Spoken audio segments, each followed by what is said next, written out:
Good morning, Washington Climate Assembly. I know folks are just getting started, coming in here.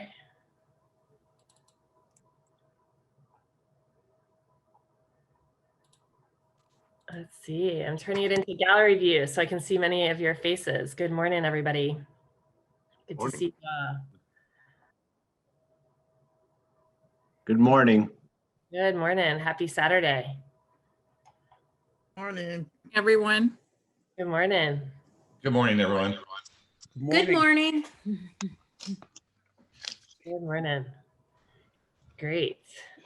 And as folks are getting settled, feel free to. Hi there. Hi there. Good morning. Good morning. Good morning. Excellent. So we are officially at 10 o'clock. And so I want to welcome everybody to the last of 7 learning sessions. And we will be meeting from 10 a.m. to 1 p.m. today. This is being live streamed. And for those folks that are on the actual Zoom call, our assembly members, our presenters, and are part of the research team. So just formally welcome everybody. It's great to see you all. It's great to hear you all. Thanks for joining us this morning on this final learning session. And we would love for you, one word, share in chat how you're feeling at this very moment in time with one word. If you can share that in the chat, that would be great. We've got alert, excited, sick, oh no, excited, inquisitive, ready, hopeful, tired but ready, great, ready, content, coffee, that could be important on a Saturday morning, ready, elated, excited, raring to go, with an exclamation mark even. Excellent, good. Awake, that's important. Delicious, ready to go, ready to learn. Excellent. Well, welcome to each and every one of you to our final session. We have a lot of presenters today and we are doing a slightly different format, as you all know, which Mike is going to go over in just a second. But first, we are going to read the land acknowledgement here. And my screen is doing something strange. Mike, do you happen to have that in front of you? I have, my screen is frozen. Yeah, I do. So I can just take it from Perfect. here. So we wish to acknowledge that the people of Washington State live and work on traditional lands of the indigenous people who have been here since time immemorial. There are 29 federally recognized tribes and 7 non-federally recognized tribes within the boundaries of Washington State. Tribes and tribal peoples bring thousands of years of traditional knowledge to our present moment. Tribes bring an important and vital voice to the current conversation, and we honor our tribal relations. So just as a reminder that we want to, when you're logging in, you can please change your name to your first name and the location that you're calling in from. And so to do that, you can click on participants, hover over your name, and when you click more, you can see a rename button. And so that you can click rename and then rename yourself to first name and location. We also, like always, we have Brent, who is our tech support. So we'll be putting his contact information. So if you have any tech issues, please text or email Brent, and Brent will make sure that the tech issue is resolved. Great. And so Wendy, if you're able to share your screen, we'll just briefly go over today's agenda. And so like what Gretchen said earlier, we're doing a conference style presentation for the first half, and then we're going to reconvene all together to do a series of presentations together for the second half. And so we're going to hear from a series of presenters and have Q&A sessions, and then we'll have a break halfway through. And then we're going to reconvene, hear another presenters, and then end with our campfire chats like we have done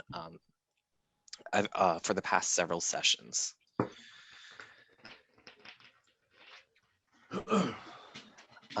Great. And Wendy, are you able to share screen? Or oh wait, I can share my screen.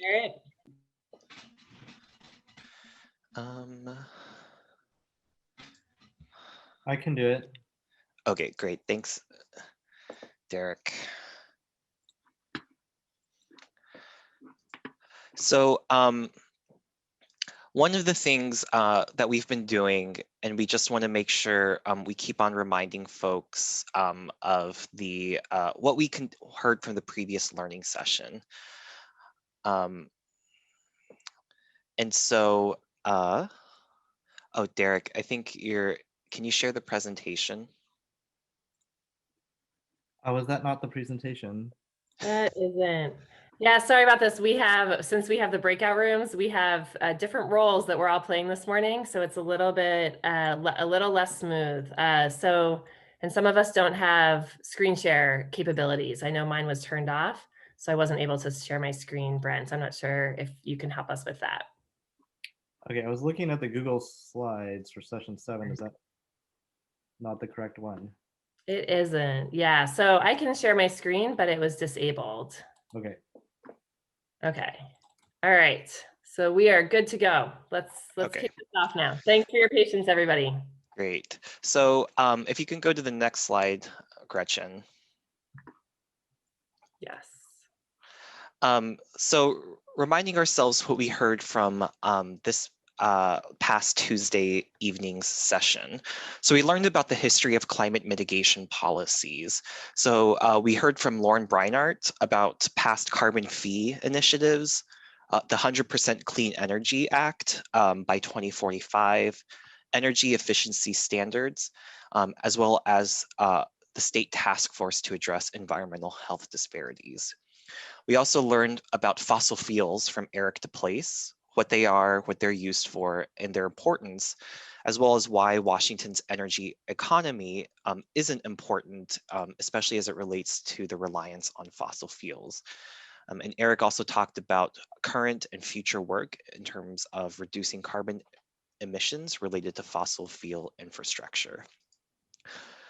We also learned about environmental justice, what it means, and what has happened in Washington state as it relates to environmental health disparities, as well as the upcoming HEAL Act from David Mendoza from the Nature Conservancy. We learned about the Growth Management Act from Tim Trohimovich, bringing together multiple presentations we've heard over the past few weeks, especially around transportation, environmental systems, agriculture, and buildings, and thinking about it through the lens of land use and growth management, as well as upcoming opportunities in the state legislature to address it.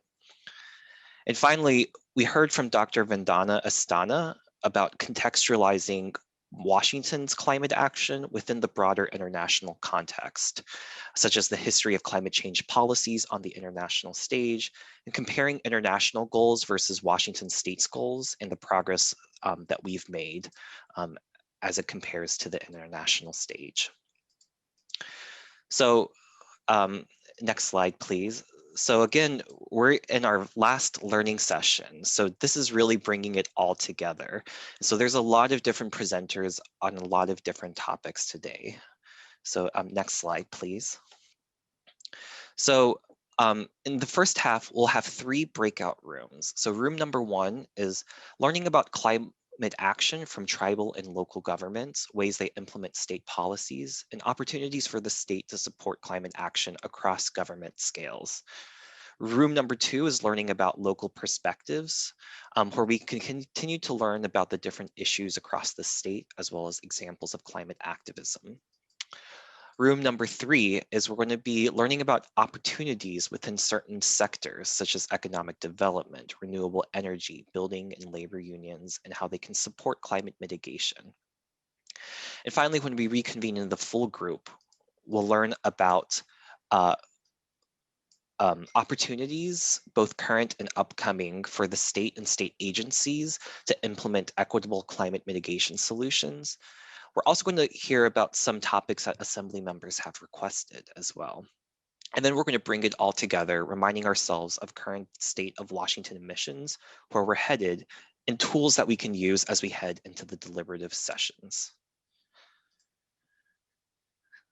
So again, a quick reminder, next slide please, about we have two types of presenters, experts and interested parties. And we just want to indicate and remind folks that we have whether a presenter is an expert or interested party noted in the meeting packets that we sent earlier this week.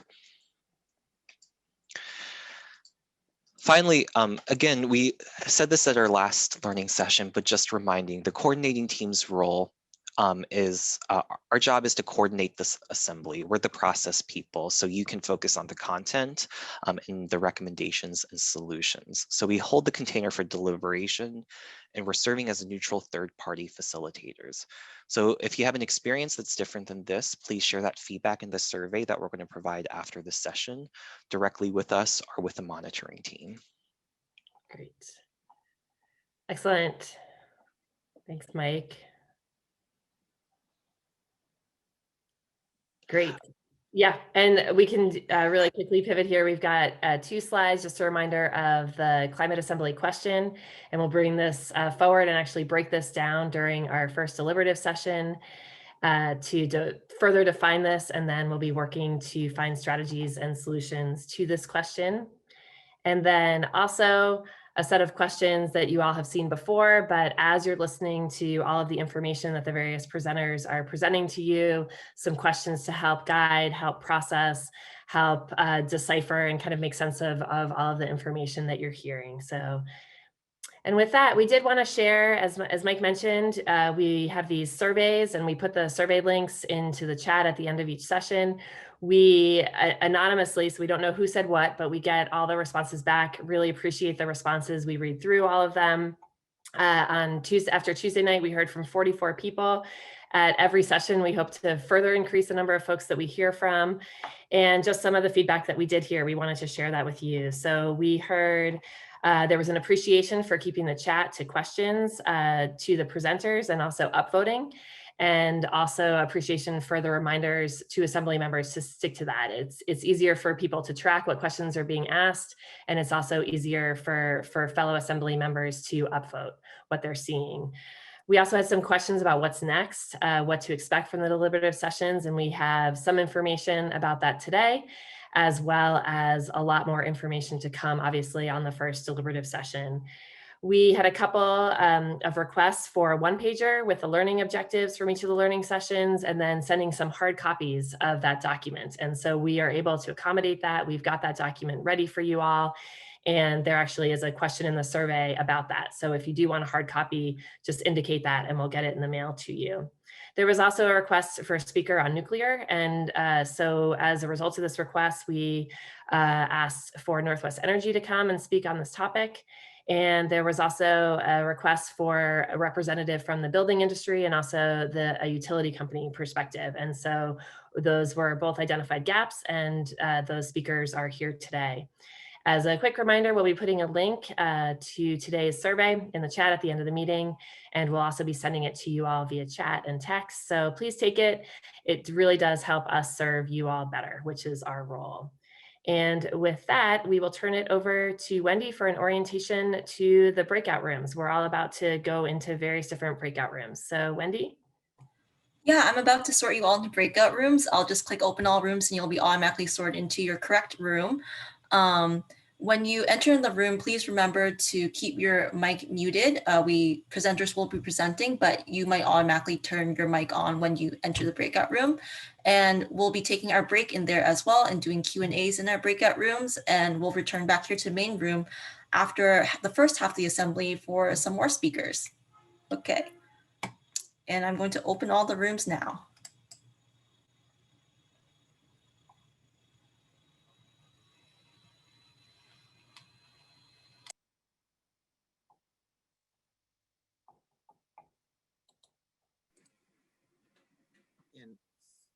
And so Wendy, we also, for live streaming purposes, the main room is one of those 3 breakout rooms. And so this is our group, and we've got both our presenters here as well as assembly members that selected this route or this breakout room. So with that, we are going to go straight into introducing the speakers. And similar, just as Wendy and Mike and myself oriented you all, if folks can stay muted, we are following the exact same format. So I'll be introducing each presenter. Between presenters, we'll take about a 30-second break before I introduce the next speaker. While you're hearing from the speakers, please write your questions in the chat. Please upvote. So just the same process as we've done before. And with that, I will introduce the first speaker of our string or conference room number 2, this Alison Osterberg, who will be presenting on climate action and local government as an expert presenter. She has 3 learning objectives in her presentation: to learn about a countywide effort to mitigate climate change, learn about how the county enacts and implements state policies, and learning about what the state can do to support the county. Alison Osterberg is a senior planner at Thurston Regional Planning Council and is the coordinator of the Thurston Climate Mitigation Plan to identify strategies and actions to reduce local contributions to climate change. And with that, I'll turn it over to you, Alison. Thanks so much. Good morning, everyone. And thanks so much for having me here to talk a little bit about some work we've been doing in Thurston County, the Thurston County region, and those learning objectives. I'm hoping to achieve them in this presentation, but one thing that I want to kind of emphasize is that local government is where the rubber meets the road when we're talking about many things, but including climate policy. You guys, your charge is to make recommendations to the legislature, and those recommendations come down to local government. But something that's important to remember is that things happen at our local level, and those climate policies can succeed or fail based on how they really get interpreted when you get down to the local scale. So just a little bit about my background. I work for an organization called Thurston Regional Planning Council. We are a regional council of governments, and we work with the cities and the county in Thurston County. So Thurston County, also Lacey, Olympia, Tumwater, but also a lot of other organizations work together at this regional level: school districts, art tribes, including the Squaxin Island tribe, the Nisqually tribe, the Chehalis tribe, utility companies, or transit agency. A lot of what we do at the regional level is coordinate things that go beyond a single jurisdiction boundary. And these are areas like transportation, sustainability, growth management, a lot of things that actually, as it turns out, where climate change issues play a role. Back in 2011, our region went through a big planning process that we called Sustainable Thurston, to develop a vision for what we wanted the Thurston region to look like looking out into the future. And how could we preserve a variety of different ways that people wanted to live in the future. So we could have vibrant urban centers, but also resilient smaller cities like Tenino and Yelm and Rainier, and protecting our rural areas as well. How can we have the right mix of all things to support these different ways of living? And that generated a plan we called Sustainable Thurston in 2013 that had 12 priority goals. And at that time, in that planning process, people in our region recognized that climate change posed a risk to a lot of the quality of life issues that we really were trying to achieve. And so one of our goals was to look at how we could move toward carbon neutrality and find the resources for climate planning. And that resulted in 2 plans. The first plan was a climate adaptation plan. We got a grant from federal government, EPA, through state commerce and ecology to do a climate adaptation plan that really helped us dive into the science and understand the vulnerabilities to, say, our transportation network, our utilities, water, public health, our ecosystems, how the risks that we might face specifically in Thurston County, and we developed some adaptation actions around that. And then following up on that plan, we just wrapped up at the end of last year a planning effort to look at climate mitigation. How can we reduce our own contributions to climate change? And for that, we created a sector-based emissions inventory, which is similar, I think, to what you've heard about in other presentations. We adopted some common emissions reduction targets, and we developed a list of actions that would help us to meet those targets. And I'm not going to talk a ton about what's in the plan. If folks have questions about it, you can check out the whole thing. It's on our website. It's in your resources. But I will just highlight that our work resulted in a framework that our jurisdictions going forward are going to be using. And I wish that we had had all these sessions that you guys have had at the beginning of our process, because there's so much to be learned about how these pieces go together. But the pieces that we saw are really that to achieve the goal that we have to reduce our own contributions to climate change, we really need to focus on our building sector and our transportation sectors. So we needed to find ways to move toward getting our energy from renewable sources, particularly from electricity, shifting once we have renewable electricity, shifting more sources to that grid. We looked at ways that land use options might enable fewer people to drive and more people having access to getting around without driving as much. Looked at ways to use our environment, our different ecosystems, whether through agriculture, forests. We have a lot of prairie habitat in Thurston County. Ways to use that for potential for carbon sequestration has been a big interest. And then kind of overarching, something we saw is that we really need to build up our capacity locally to understand what we needed to do and understand the implications, including what the various costs and benefits of different climate policy might be. So it was a really, there were a lot of different people in our community involved in this process. We heard a lot of different perspectives, and but something to think about going forward. One thing that we found, but there were some of our actions that we identified that we would need to do are things that we had control over locally. There were things local governments had control over. There were some things that regionally we could partner together to work on, particularly around transportation policy. There were some things where we could look to other partners, private entities in our community to help us with. But there were some things where we were like, we really would need help from the state in order to move forward. And so with that, I just want to shift a little bit to thinking about how state policies filter down to the local level. I know you guys had Tim Trahimovich come and talk a little bit about the Growth Management Act. And so here's a little bit about how that works. The state has the Growth Management Act. It puts, there's a lot of different goals that it says you have to balance when you're doing planning at the local level. One thing that we do then at the regional level, at our regional level at Thurston Regional Planning Council, we develop these countywide planning policies to guide growth and development for all the communities within our region.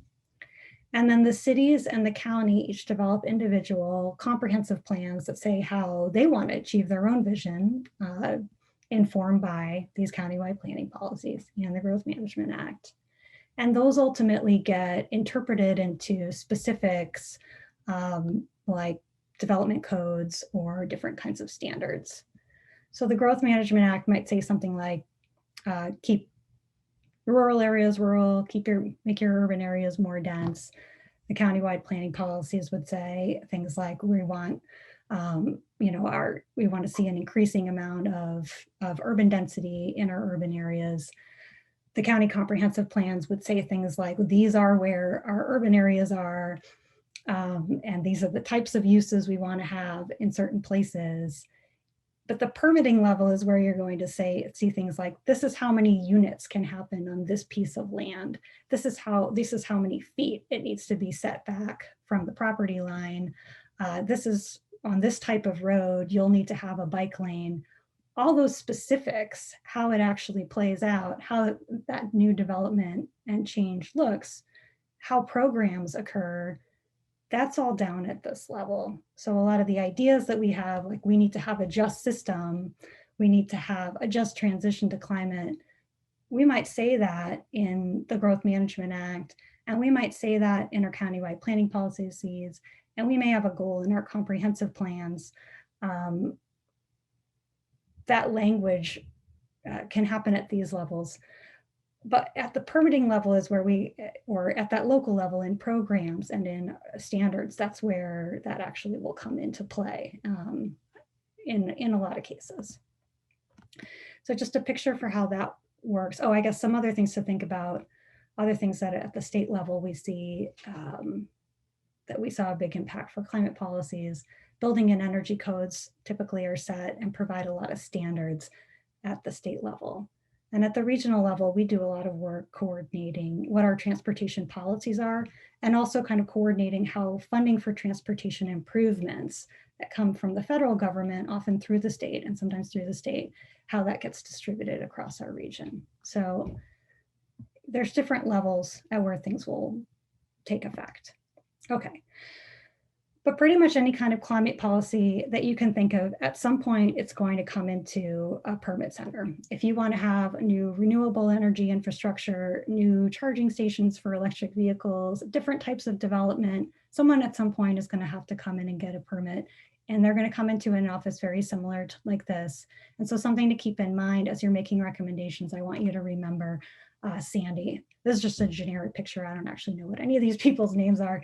But so Sandy, our generic planner, her responsibility is to balance all of these different goals and things. And pretty much every time we identify something that we want to see in Washington State, we create a new law for it. And we have the benefit, I think a lot of times on the advocacy side, or people who are developing policies are saying, here's the way a certain policy rolls up when here's the way it's having an impact across a wide area. But Sandy has to do the opposite. Sandy has to think about how everything that we want applies in a very specific place on the earth. And so that means Sandy has to think in the same place how to balance the safety of the people who live there, traffic impacts, say, of new development, how are we going to protect critical areas like a wetland, or what does it mean if there's that historic floodplain in that area? How is that new project going to affect water quality? How does it meet the design standards for how we might want this part of the county to look? How might it affect our stormwater? How far should it be set back from the road? How much open space do we need? How does it affect our schools? Does it create noise? How is it affecting public health? Are there any historic resources? How is it affecting our views? Shorelines, and some of these big goals, like how is it contributing to affordable housing? How is it contributing to jobs? How is it contributing to equity? All of these things. And at the same time, balancing that with a protected right that we have for that property owner to see their vision for what they want on their own property. So if you look at this picture and it gives you a headache, I just like, that's pretty tough to do. How do you balance all of those goals on one plot of land? That just to keep in mind up, and there's someone who's going to have to say, well, how much weight does this goal get versus how much weight does this goal get? That's, if you take nothing away, give a little bit of sympathy for your local planners. They do a huge job. And they do it without a lot of funding. So that's something to keep in mind as well. Counties are pretty squeezed in how they can fund work. Most of that funding comes from the general fund. That's for the general fund is what counties typically use for their more discretionary projects. Every dollar spent, this is from Thurston County specifically, out of a dollar used for property taxes, only about 9 cents is of that general fund. Most of it goes to schools. And the rest of it, of that general fund, about 70% of it goes to law and justice for our court system, for a sheriff's office. So really there's very little discretionary work. Even if your elected officials really want to do something new and different on climate change or housing affordability or equity, they have a really small amount of money that they can spend to do that. And so finding the resources to train staff and to try new things is something that counties really struggle with. They don't have a lot of resources for that. So just kind of to wrap it up, what we see the role that we've kind of learned through our process is that the state was really helpful in that the state provides standards, utility rules, energy and building codes, fuel standards for new vehicles. They control real estate transactions and rules for that. They can also provide really helpful guidance, like we can have goal language in the Growth Management Act and guidance for how individual counties and cities may be able to apply that in their area. And importantly, they can provide funding. Grants from the state really provide an opportunity to do something different. Local governments their role is really around permitting decisions, around land use, including what happens, kind of things that would happen in our rural areas, providing technical assistance to people when they come in, and providing public outreach in areas like public health and things like food and waste reduction.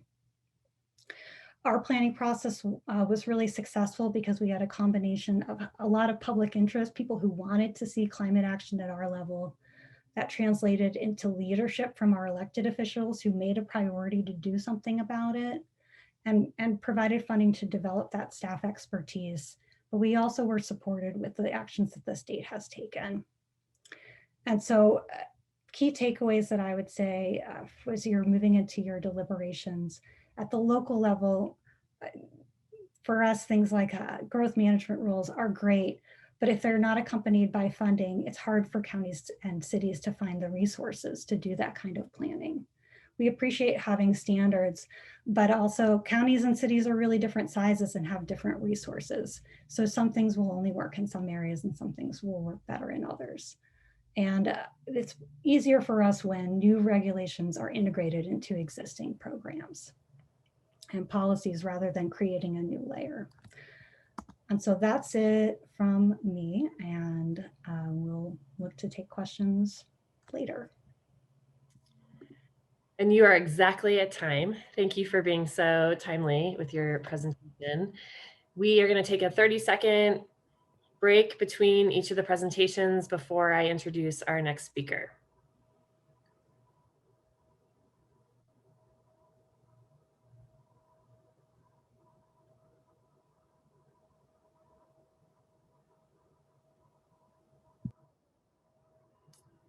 Okay, with that, I will introduce Dr. Zach Gold, who will be presenting on the intersection of climate and labor as an interested party presenter, learning objective, learning about the intersection of climate and labor, what labor is doing, and opportunities in the Washington State Legislature for labor and climate action strategies. Dr. Zachary Gold is a postdoctoral researcher at the University of Washington Cooperative Institute for Climate, Ocean, and Ecosystem Studies, and a member of the United Auto Workers Union 4121 Climate Justice Working Group to advance climate, social, and environmental justice policies at the University of Washington city, county, and state levels. With that, I'll turn it over to you, Zach.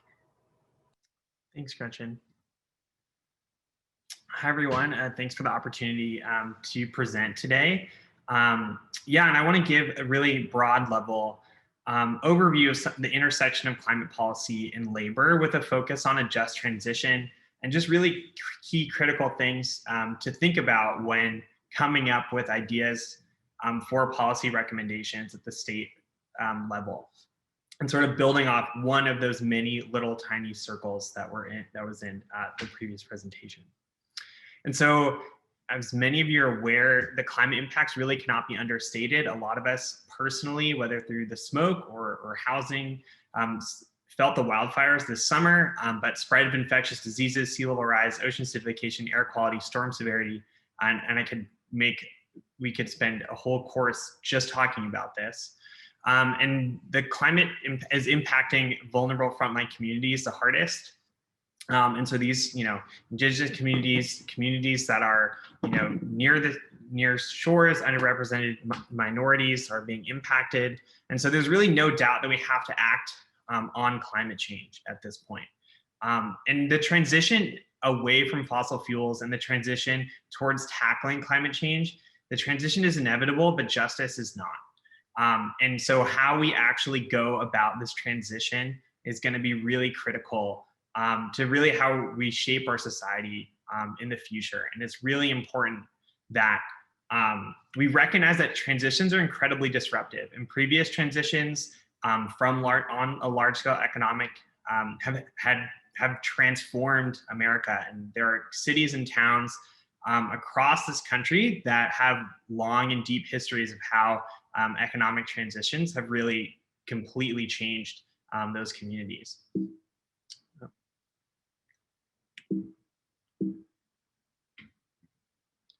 And so our climate solutions must not perpetuate the economic and social injustices that we already see in our society today. And so we really need to make sure that we are putting environmental justice at the forefront of how we're doing this. And part of this is recognizing that we cannot leave workers behind, and that labor in and of itself are justice organizations, because they are fighting for the rights of workers, and they are fighting for the protection of workers. And we can thank them for weekends and many of the things that we sort of hold sacred and dear in the United States. But it's also really important to recognize that unions have both shared core values as well as really diverse priorities.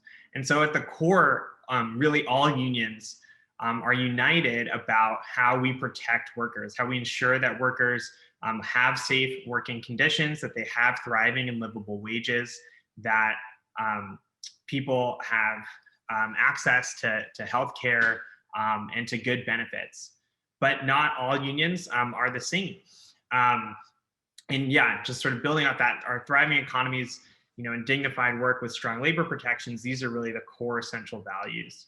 But the transition is an existential threat to many fossil fuel adjacent unions. And really core to many of these unions, their first and foremost priority is to ensure that folks continue to have access to those high-paying jobs, those middle-class jobs that are becoming, unfortunately, scarcer and scarcer in this country. And so in the transition, there is a split between some of the unions on this, and really the fossil fuel adjacent unions that are potentially, going to lose jobs are pitted in a very unfortunate situation in which policy really has an opportunity here to address these issues, because it needs to happen at a systematic level, because if it doesn't, folks and communities are going to be left behind.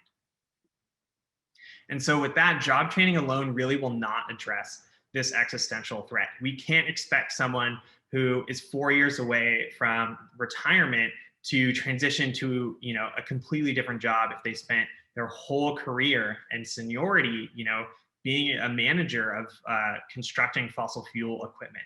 That's just it's unreasonable to expect them to go back to school for training. Maybe for someone who's 23 years old or like myself, going back to school, for that kind of job transition, it is an opportunity. And so we need to think about this as more than just job training alone.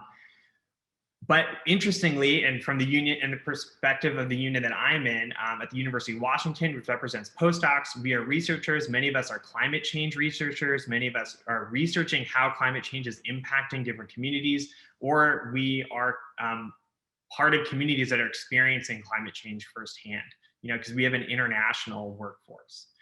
And so key to this in the human services centered unions, we really recognize that this transition is important to, actually protecting, humans, but our jobs are not on the line in fighting for these climate change initiatives. And so UAW 4121, I give a little bit of a background on us. And so we, really recognize that at the state level, as well as the local level and at the school level, we really need to be, working on making sure that this transition is just, and that we are, centering frontline communities in all of the policies, that are being proposed and enacted, as well as making sure that, workers and other unions are not being left behind. And so what does a Washington State just transition look like? And I'll just briefly highlight a few different opportunities and policies, to think about. So really any environmental policy that's, a climate mitigation policy really should be centering frontline communities that are experiencing climate change the hardest. And part of that will require in this transition, funding worker training programs. And that's going to be really key. But part of that is also ensuring that there are jobs for these unions that do these apprenticeships and do the best sort of training for these jobs, the opportunities. And so part of that is through community workforce agreements, as well as targeted community hiring practices that have been adopted in other states, including California, where I'm originally from, where that has allowed really strong environmental regulation, especially in the trucking industry, to be combined with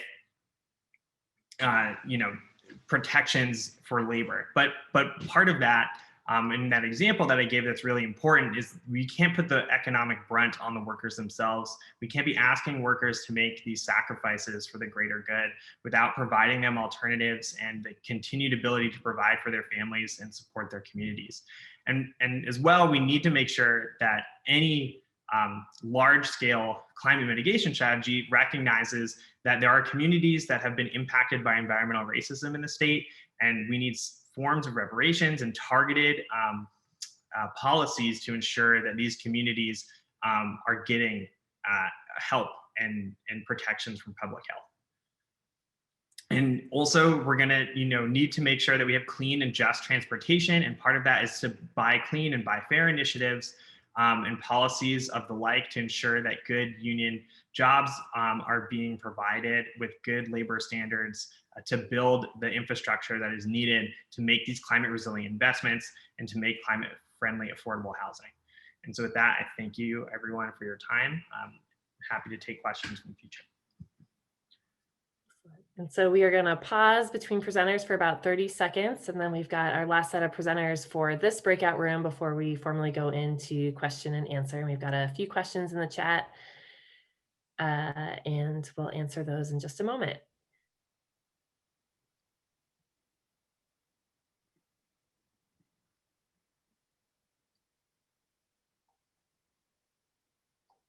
Okay, so I'm introducing our next two speakers. We've got Chloe Yao and Megan Tinea. Did I pronounce either of those last names right?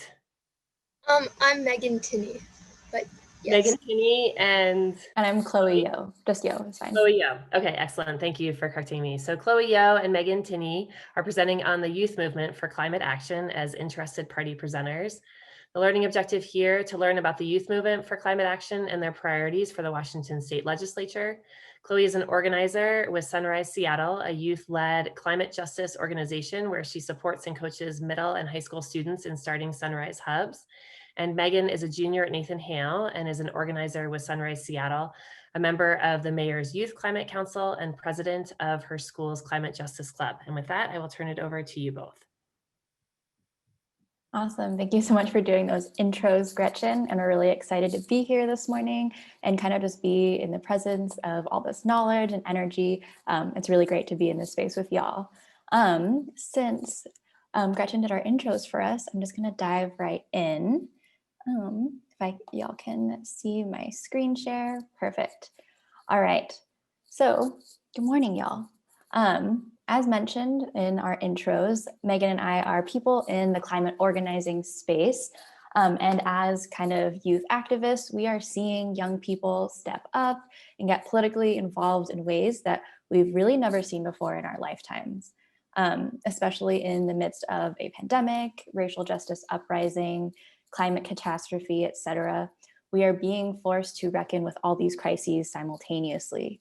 So in response, they're organizing sit-ins, creating art that you can see on the screen here, and getting their friends organized, all because of this desire to take action against the climate crisis, which will and already has impacted the future for a lot of young people.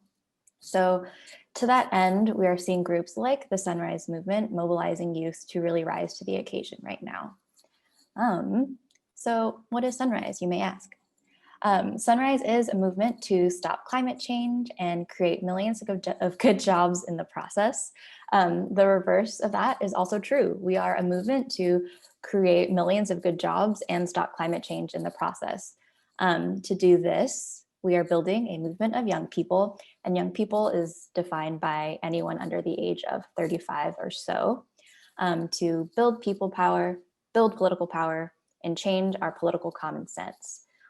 So building people power looks like we're talking to our neighbors and our friends, neighbors like you all here, to build support for the bold climate action that we need. Building political power means electing enthusiastically supportive officials who will fight for the people and hold them accountable to those values. And changing our political common sense means reshaping our political values towards ones that center dignity and justice for all people instead of protecting the interests of wealthy elites.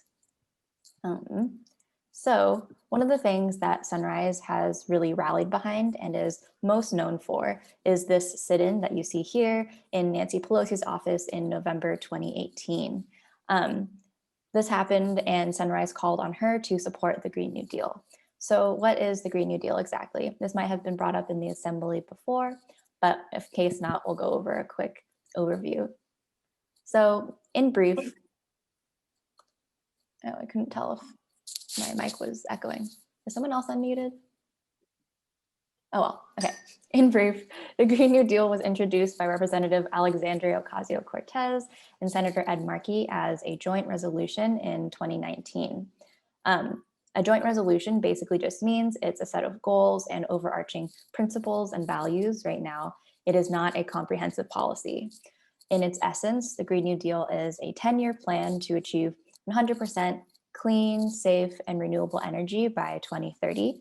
It really represents a fundamental economic and societal transformation that directly addresses systemic inequality with equity and justice centered in its framework.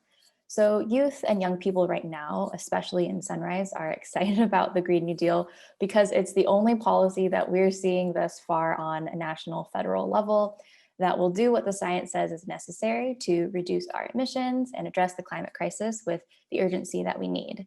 And Sunrise is not the only youth climate org out there. It is just one part of a larger ecosystem of youth organizers who are really fighting for their lives and the possibility of a better world. If you are interested in learning more about Sunrise or the Green New Deal, we have provided some more resources to the Assembly, which will be passed on to you all. But for now, I'm going to pass it over to Megan to talk a little bit more about why youth especially are getting activated in this moment. So climate change is obviously undeniably one of the biggest crises of our future. And us as the youth are fighting this battle for breathable air, clean water, healthy soil, which should just be considered rights to any living thing on this earth. And we're fighting this as hard as we can, but we can't do it alone. Too much pressure has been put on children to save this future that they didn't necessarily ruin. I often hear how inspirational it is that these kids are getting involved in climate activism. And this movement is not inspirational. This is quite literally a fight for survival. We're asking the adults in the room to stand up and join us. We're asking our elected officials to stay strong and not compromise the promises they made to our future. We're asking these policymakers to stand up for the most vulnerable members of society and to protect our children. Fossil fuel billionaires, the people at the top of these huge fossil fuel industries that lobby to politicians, have known about the effects of their ways and climate change since the 1970s.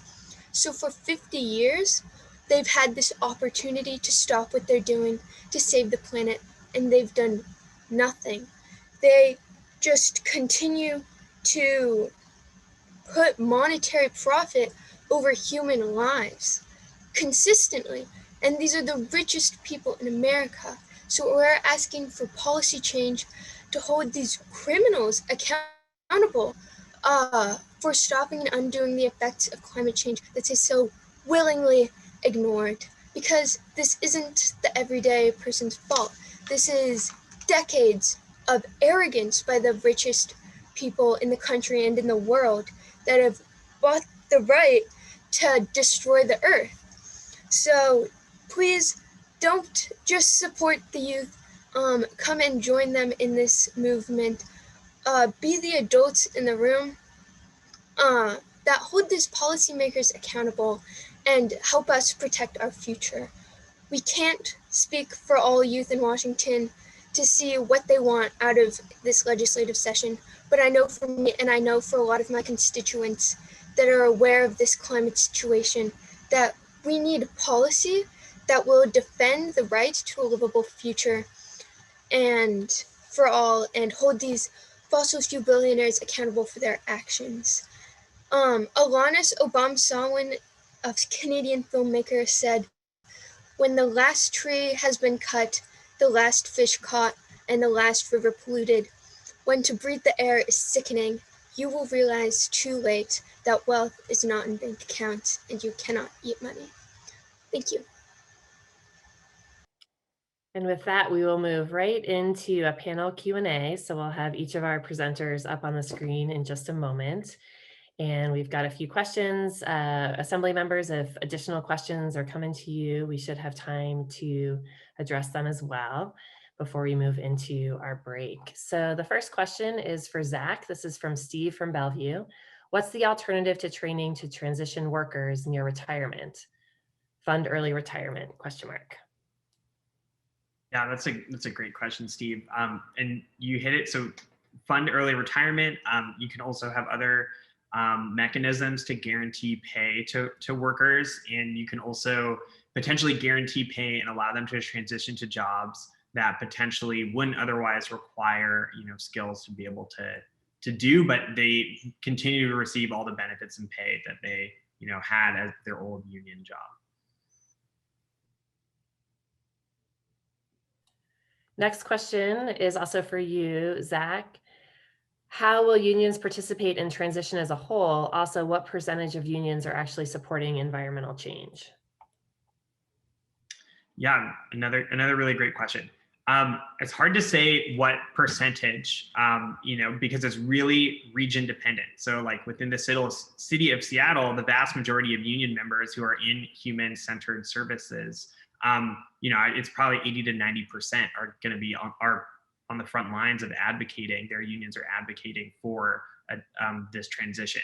Whereas, if you're in, a community that most of the jobs are coming from an oil refinery, thinking somewhere in Whatcom County, obviously the percentage of unions, that are potentially against these because their jobs are on the line and there's no support services behind them, is going to be, potentially 80-90% in the other direction. But it's really important to recognize that some of the biggest unions internationally and nationally, and so I would point to the Blue-Green Alliance, which is an alliance between a lot of major environmental advocacy organizations, as well as some of the largest unions in the country are working together. And so there is really, really broad union support for this, because there is a growing recognition that unions are going to be part of this transition in order to build these enormous infrastructure projects that we're, asking, in construction for new development. There's going to be an unprecedented number of jobs, as highlighted in the last talk with the Green New Deal. And, those should be, union jobs are going to be a huge part of that and should be a huge part of that. Next question is for you, Alison. This is from Gabe from Vancouver. How can 60% of the budget go to schools and 70% go to law and justice? Or is the 70% only from the general fund portion? Yeah, thanks for giving me a chance to clarify that. Gretchen, is it okay if I share the screen again? I'll bring that slide up. Yeah, of course. I saw a couple people had that question. Okay, so I went over this real quick, but so most of county funding, a lot of it comes from property taxes. And the property tax, this is based on the most recent information for Thurston County specifically. It's going to be different everywhere else. Yeah, about 60% of it goes to schools. And the rest of it, some of it goes to cities and towns, some goes to your special districts like fire districts and other districts. Some of it's going to emergency services. And then about 9 cents of it was going into this general fund. That counties have a little bit more discretionary over in their budgeting process and how they allocate it. Of that general fund, 70% of it is used, 70% of that 9 cents goes to law and justice, so the sheriff's office and the courts. And so it's really only, and actually a number of other parts of that fund, that general fund, that 9 cents, are allocated to other things that county governments need to do. There are other sources of revenue. So the property tax isn't the other source of revenue. There are other sources of revenue, but in terms of having discretionary funding for things like climate planning, for comprehensive planning, it comes out of this fraction of a fraction of a fraction of the funding that counties have. So different percentages. I don't know, hopefully that answered the question. There's another question from Javier from George. Does every county in Washington state have some sort of climate planning councils or policies? This is a question for you, Alison. No, it's not something that's required right now. I think the planning effort, I think that Tim spoke about, there's a bill in the legislature right now to add a climate planning goal to the Growth Management Act. But right now it's not required. And so then it would be required for counties that have to plan under the Growth Management Act. But right now it's not required. So people who are doing climate planning, they're doing it because they want to, and they are making the choice because people in their community, including in our community youth, we had a lot of youth advocates who came and spoke to elected officials and said, this is incredibly important to us that you address this. Right now it's discretionary. It's not something that they're required to do. And we've got 2 questions in here for Sunrise for both Chloe and Megan. The first question is, besides the Green New Deal, what else is Sunrise focusing on? So Sunrise really rallies behind being like open to everybody, and with climate justice, we understand that there can't be climate justice without also economic justice, racial justice, ability justice, right? So we not only focus on like just the Green New Deal, that's kind of like our goal and achievement, but to get there we also have to make it so that it's for everybody and that we're not putting anybody at a disadvantage at the Green New Deal. So trying to get everybody on the same plane when it comes to that. And I'll let Chloe answer the second. Or to add on to that first answer as well, the way that Sunrise is organized is there's Sunrise at the national level, but there are hundreds of local chapters, which are called hubs. And local chapters operate pretty much autonomously and independently, so long as their actions align with Sunrise's values and principles. This is more of a strategic reasoning, just because what may work in Seattle on the West Coast, the priorities that we have here are going to look different than somewhere in the Midwest or the East Coast. So each Sunrise hub kind of focuses on their own priorities, their own issues that are relevant to their communities, regions, states, etc. Can I go ahead and answer the second question in the chat? Yeah, so the second question is from Steve from Bellevue, and this will actually be our final question, and we'll conclude the first portion of our speakers today. Is there any particular state legislative effort you recommend rallying around in case the Green New Deal can't get done in the near future? Yeah, definitely. What's also interesting here is that the Green New Deal lives within many different legislations. Its vision and its kind of mission is encapsulated in a lot of different efforts. And so you kind of have to look through policies and legislative efforts closely, whether it's around housing justice, whether it's around environmental justice and things like that. One piece of legislation we're focusing on right now is the Growth Management Act, House Bill 1099, to kind of update the Growth Management Act to include that environmental justice, climate justice language. But there are many other efforts and many other Sunrise hubs in Washington that also focus on county and local legislative efforts. So I can't speak on behalf of all those other ones. But within Sunrise Seattle, in addition to legislative efforts, we're also focused on electoral efforts as well. So especially looking forward to the mayoral and city council races this year as those come up in November. That was not a very clear answer, but there's a lot of things happening simultaneously. Additionally, the Green New Deal can work at kind of any level. So AOC has kind of proposed this national one, but we've also focused on trying to get just a Green New Deal for Seattle or just for Washington State, because it is really also great to have them at these local levels, because of course the Green New Deal is trying to work with the people for the people and for climate change, not just like trying to like force this new legislation into like everybody's lives, even when it doesn't work with it. So it's also good to have it at like different levels and have it like trimmed to fit those areas. And with that, we are going to conclude the Q&A portion for the morning session, and we are going to take a break until 11:05.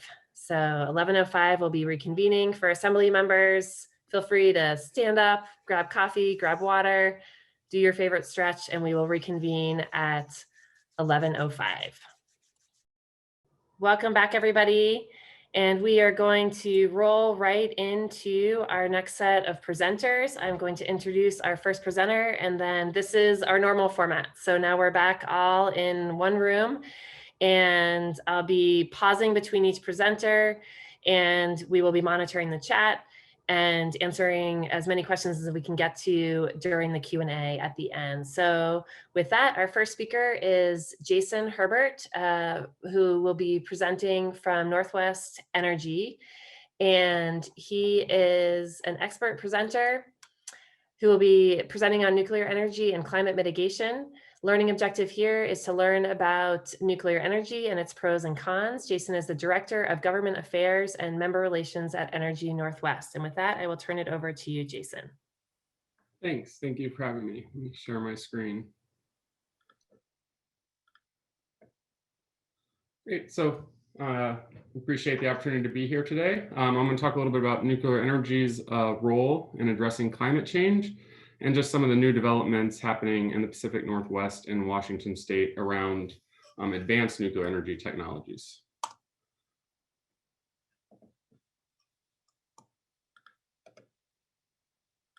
I don't know why that's not working. So some quick facts on nuclear energy. We've been producing nuclear energy in the United States commercially for over 60 years. Currently, it accounts for about 55% of all carbon-free electricity in the United States. Nuclear plants do not emit greenhouse gases while generating electricity. And currently, they account for about 20% of the nation's total supply of electricity. And the US is currently, and has been for decades, the largest producer of nuclear power in the world, although that is quickly changing as China and Russia develop new and advanced reactor technologies. China especially has a lot of nuclear plants under development. So within the next 10 years or so, it's likely that they'll be producing more power from nuclear energy than we will. Nuclear is also our most reliable source of electricity in the United States. The plants operate at full capacity over 93% of the time. That was in 2019, according to Energy Information Administration. And that's about 1.5 to 3.5 times more reliable than all other resources. And the reason why it operates so often is nuclear power plants are designed to run 24 hours a day, 365 days a year, and they only really go offline to refuel, which occurs about every 2 years and takes 4 to 6 weeks. So out of that 2 years, they're pretty much operating continuously for all but about a month and a half. And currently there are nuclear power plants in 28 states across the United States. We have 94 power plants operating right now, down from a high of about 120 in the 80s and 90s. And of those states, 3 get over half of their power from nuclear energy, and that would be Illinois, South Carolina, and New Hampshire. And Washington State is also home to Columbia Generating Station, which is the Northwest's only operating commercial nuclear power plant. So Columbia is owned by and operated by Energy Northwest. We provide all the power at cost to ratepayers in the Northwest. Again, this is carbon-free electricity, no greenhouse gas emissions. As a public entity, a public power entity, Energy Northwest provides all this power to Bonneville, which then sends it to 92 different utilities across the Northwest and the Western region. Our total output is 1,207 megawatts that in perspective, that would power about 1 million homes or a city the size of Seattle. It integrates extremely well with renewables. Bonneville Power Administration, which is kind of responsible for making sure that we have balance on the grid and that we have enough electricity to meet demand. We work with them quite often so that in the spring, when there is high amounts of electricity generated from hydropower as well as from wind, we can easily ramp the plant down and then back up to meet demand as it's needed. So the important thing to remember is supply and demand pretty much always have to be even on the grid. And electricity is generated, transmitted, and consumed simultaneously. And currently, this one reactor accounts for about 8 to 10% of Washington's total electricity generation every year. So as we've talked about, and I'm sure you guys has been a big focus of the Climate Assembly, one thing that the electric sector in Northwest, and especially in Washington State, is really focusing on is kind of the decarbonization and move to 100% clean electricity. Energy Northwest was very supportive of CETA, which was passed obviously in 2019. And so, but as we've started to plan for CETA across the industry, we're starting to identify some of the challenges that we're going to have. So while we're working to achieve this goal, some of the things that we see coming up that will be challenges for us are capacity and resource adequacy and reliability. So not to use a lot of different terms, but to explain them, capacity is essentially just having electricity when and where you need it to meet demand. So if you get an extremely hot spell in the summer or a very strong long cold snap in the winter that might not be within the historical averages, you want to make sure that you have enough power to meet peak demand, not average demand. And so that's really where capacity comes in. Resource adequacy is pretty much what it sounds like. It's just making sure that you have adequate resources on the grid to meet demand. And then reliability is using those resources in a way to where you have consistently available electricity to meet the highest needs. So where does Washington stand today as we move towards 100% carbon-free electricity? Well, we're looking pretty good. Depending on the year, we're either the #1 or the #2 cleanest energy producing states in the country. We're also one of the most affordable electricity states in the country, which is a very rare combination. And a big reason for that is obviously our hydroelectric system, which provides about 64% of the electricity generated in Washington year to year. Additionally, we have about 7% from wind, which is only growing, 9% from nuclear. Biomass and solar account for less than 1%. But the real challenge that we're seeing is what happens when coal goes offline by 2025, as well as the ability to import coal-generated electricity from out of state, and natural gas is phased out by 2045. And replacing that 20%, natural gas accounts for about 13% now, coal accounts for about 7%. Replacing that 20% is a challenge over the next 25 years, but one that we think can be met. So this is just a slide to kind of show where some of this concern is coming from and what the region is facing. And the reason I say region is while CETA applies only to Washington State, we're really in a regional power grid. So electrons don't stop at the borders of states.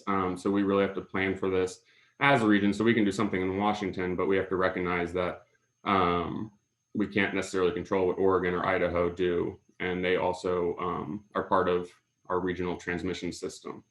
So this really shows the capacity challenges we're facing. As you can see below the x-axis here is the delta from a bunch of nonpartisan studies that have been done over the last 2 or 3 years, showing that as we get out to 2027, 2028, we're going to have a pretty serious shortage of capacity. And this is mainly just from coal retirements in the core Northwest region, as well as Montana. And what this really comes down to is essentially, this is without new generation coming forward. It increases the likelihood of grid instability and ultimately of blackouts being possible. So this is another slide just to kind of build off of the last one from the Northwest Power and Conservation Council. This shows the planned additions and retirements to the Northwest grid, essentially out through 2028. I know I need to get a better slide here. I apologize. It's a little bit small, but as you can see on the left side on the x-axis, everything above it is what is additions to the grid from a generating perspective. So new electricity generation. And as you can see, post 2018, there's really nothing planned to be added, but there is a lot coming off the grid between 2019 and 2028. And so the concern across the electric industry is really what's going to replace all of these resources that are coming off. And especially as we look at things like decarbonizing the transportation sector, which Climate Solutions just did a study on in the fall and showed that that could essentially increase load or demand by double over the next 20 or 30 years, we're going to need a lot more generation to meet essentially a clean energy economy in the future. So the question here is, why should we look at new nuclear in Washington State?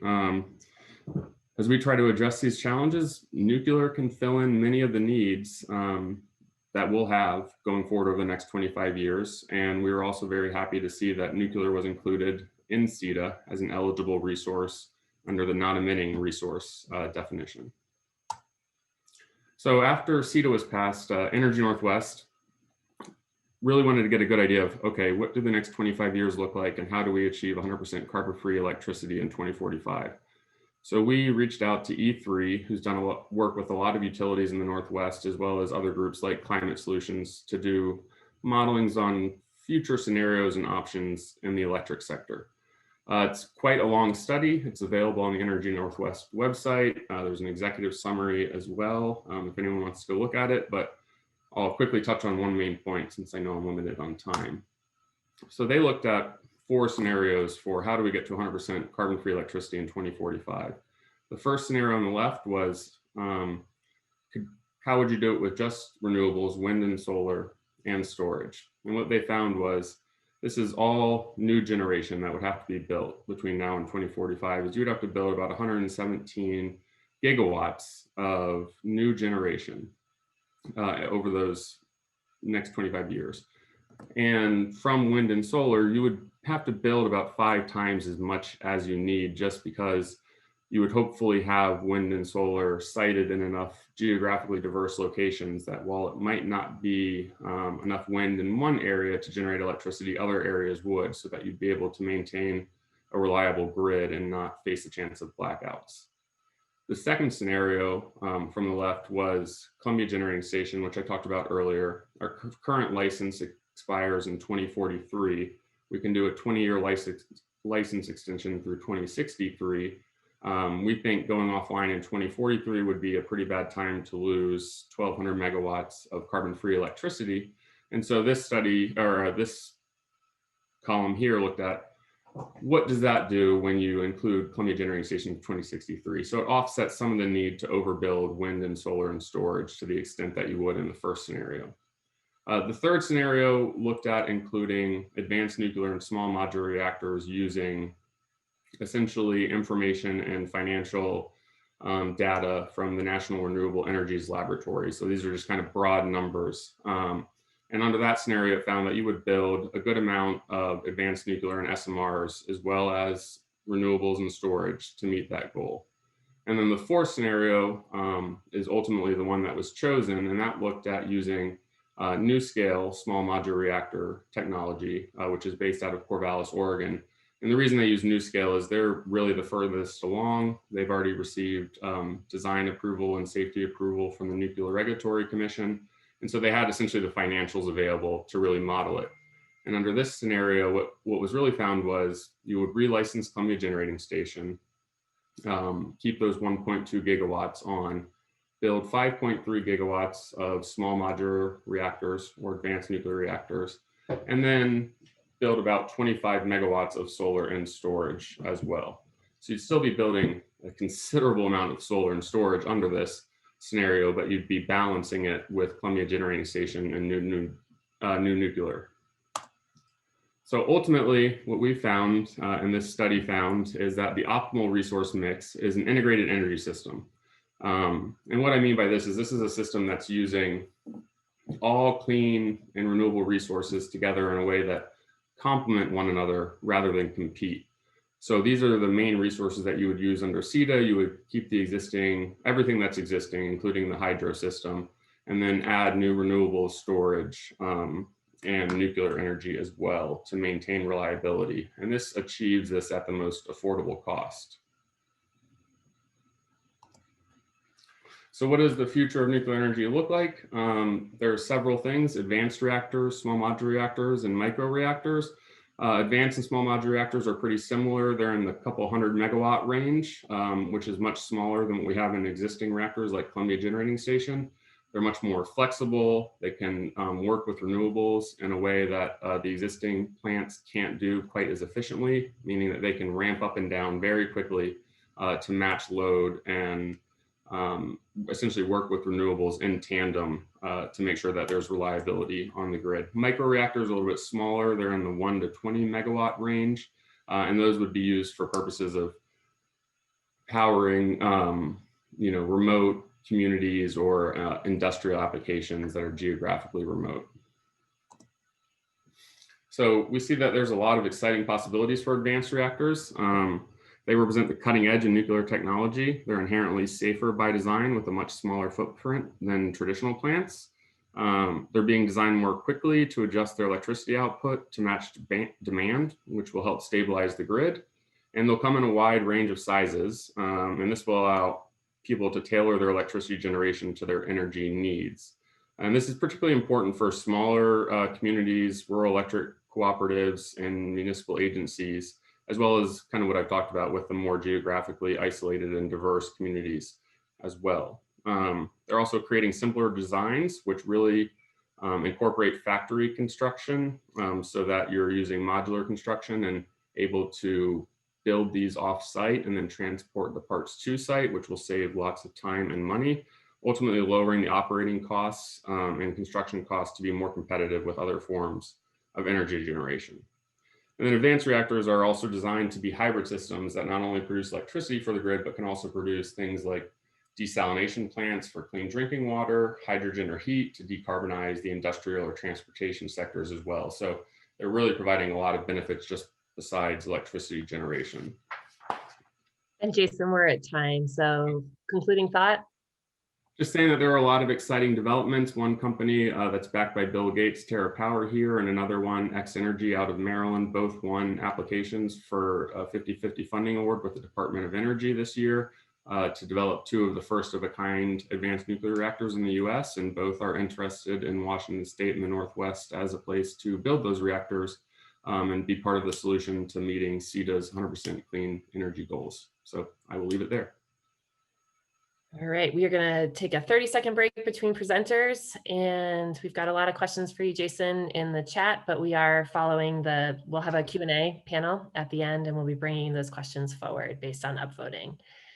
So 30-second pause between presenters.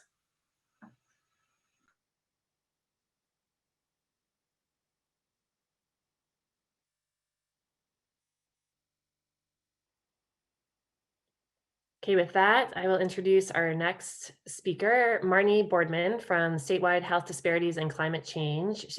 She will be presenting as an expert presenter. Learning objective here is to learn about the Washington Health Disparities Map, which is an ongoing project led by the Washington Department of Health, and how the state tracks disparities in environmental health. Marnie Boardman coordinates climate change and health activities at the Washington State Department of Health, spotlighting the risk climate change poses to health and the evidence-based strategies that can prevent and avoid the worst climate-related health impacts. And with that, I'll turn it over to you, Marnie. Thank you. Thank you so much to the coordinators and sponsors of the Washington Climate Assembly. And I do want to give a profound and deep thanks to all of the assembly members themselves for putting the work in, for coming together to learn, understand, and work together to identify solutions and a path forward for a better Washington. This is exactly the kind of thing that will help make us more resilient. So thank you all for your efforts. I am going to talk about how climate impacts health and and how that interacts in particular with health disparities, as mentioned. And I want to make sure that my slide is coming through. That changed for you, hopefully. Let me know if it hasn't. So what does the evidence say about climate change and its impacts on health?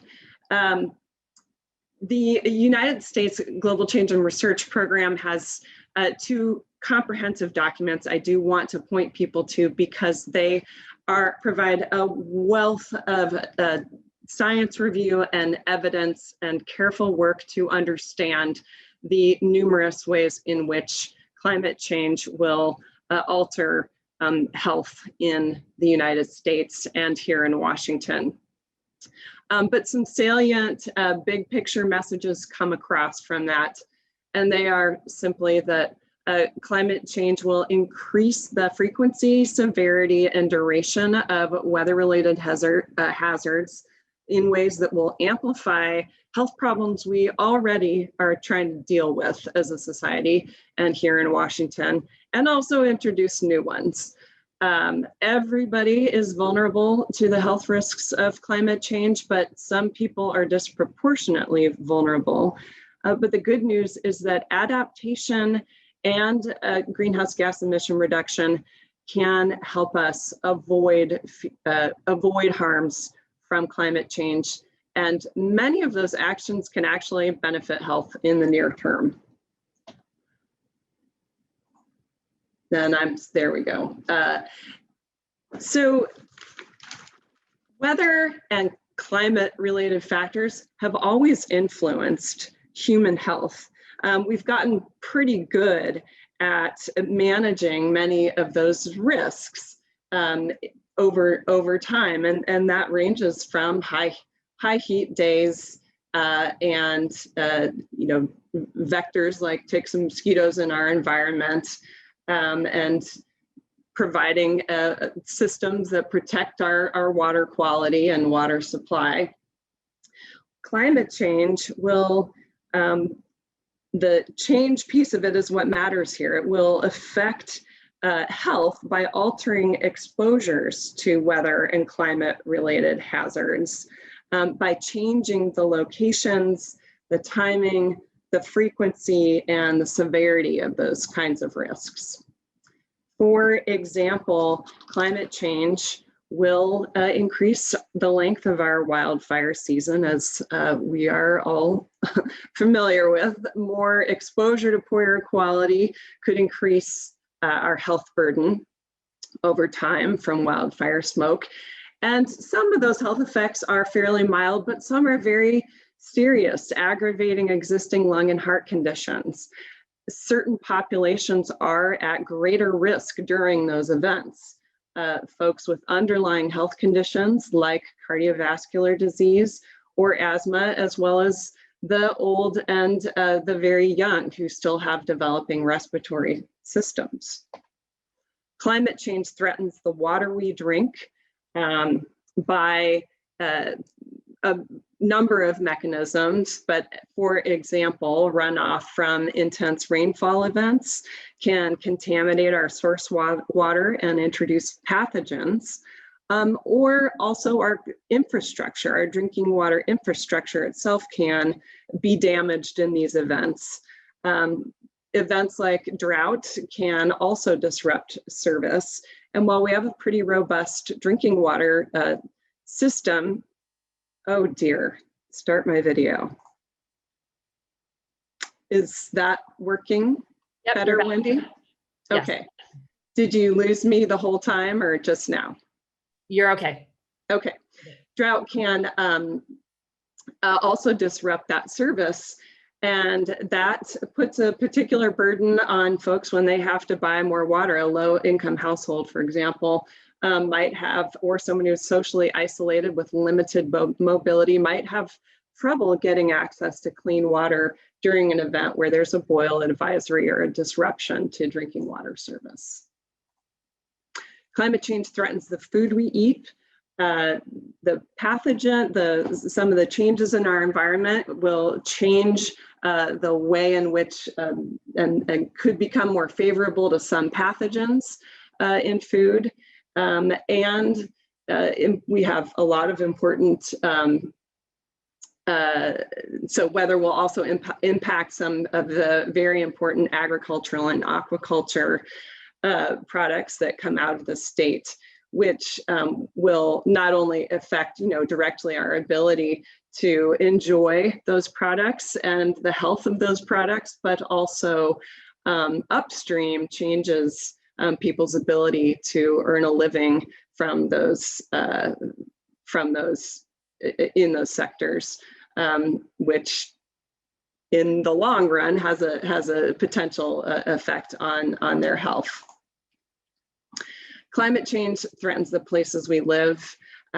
This is a couple of pictures depicting how higher sea level and stronger storm surges have begun to affect some of our transportation infrastructure. And the lower picture is the lower village of Tohola, part of the Quinault Indian Nation, which has already begun. The Quinault tribe has taken incredible actions to begin a managed retreat process to deal with the fact that many coastal areas are becoming more inundated during high storm surges. It's really important to note the kinds of health effects and well-being effects that happen when we face these kinds of losses that can range from obviously direct disaster and injury, but also mental health impacts from not being able to access or be in the places we once were able to be in. Climate change, finally, threatens some groups unequally.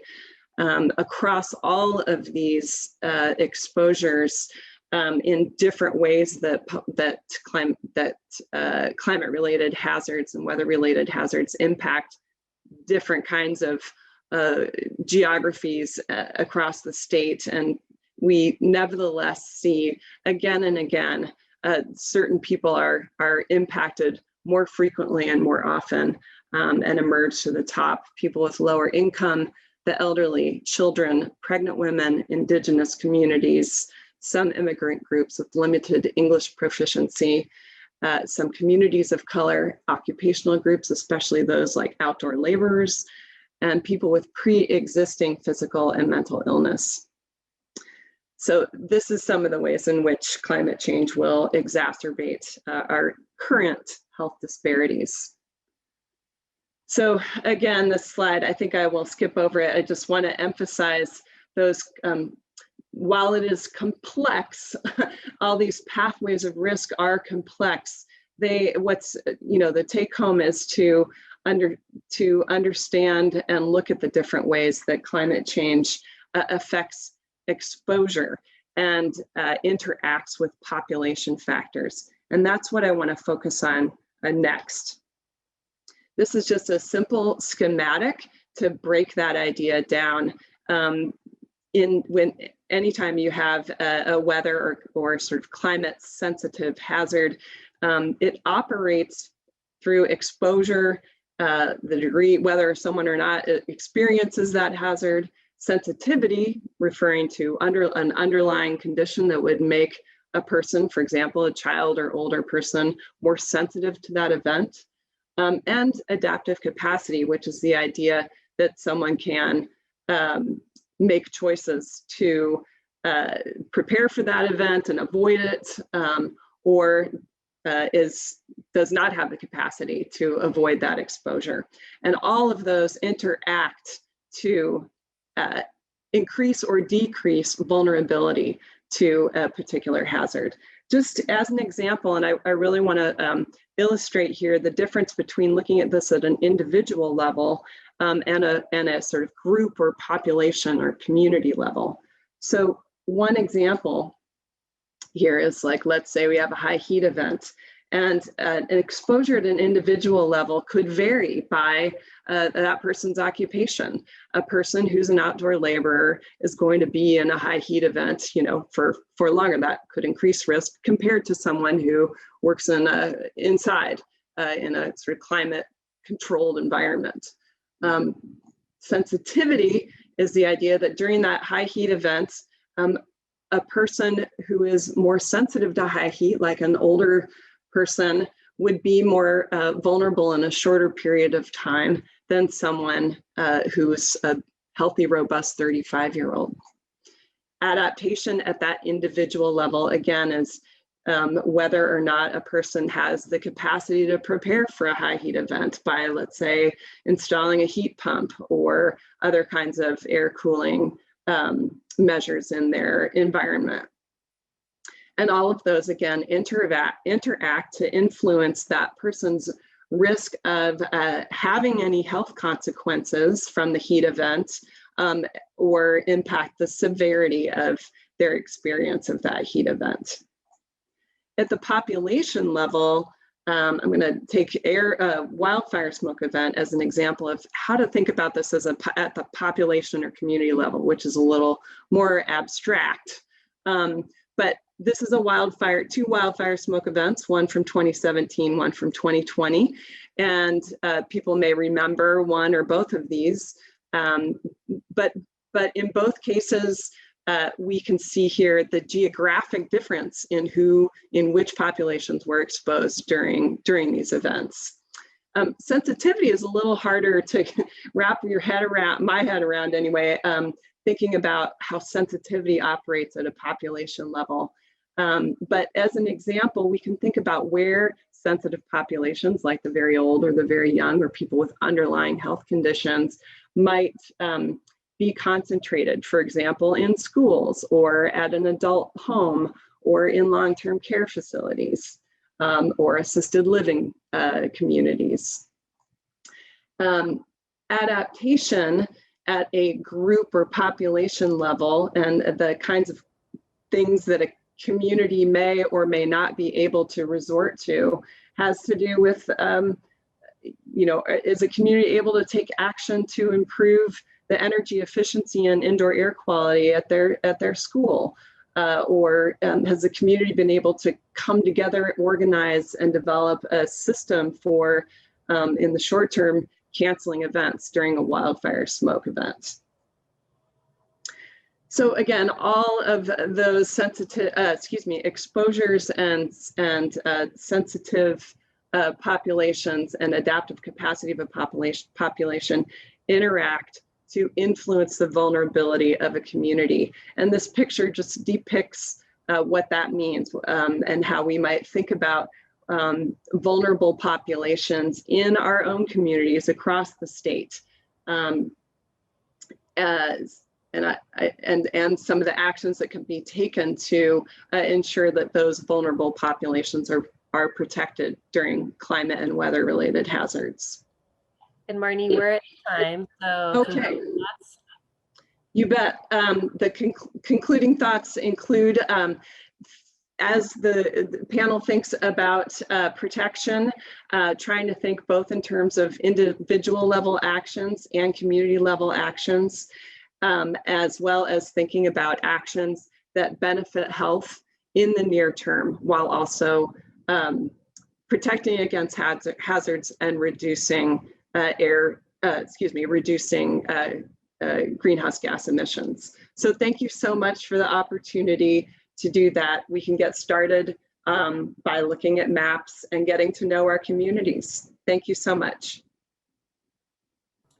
All right. So with that, we're going to take a pause between presenters.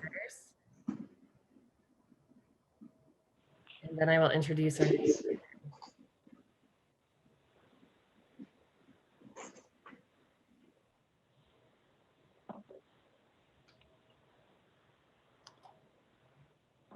Okay, with that, I will introduce our next speaker. Our next speaker is Samir Ranad. Did I get your last name pronunciation correct, Samir? Yes, that's right. Okay. He will be presenting on the HEAL Act as an interested party presenter. The learning objective here, learn about the HEAL Act or the Health Environment for All Act of the Washington Legislature. Samir is a civic engagement and policy manager for the Climate Justice Advocacy Coalition Front and Centered, and serves as an environmental justice advisor to the board of the Puget Sound Clean Air Agency. And with that, I will turn it over to you, Samir.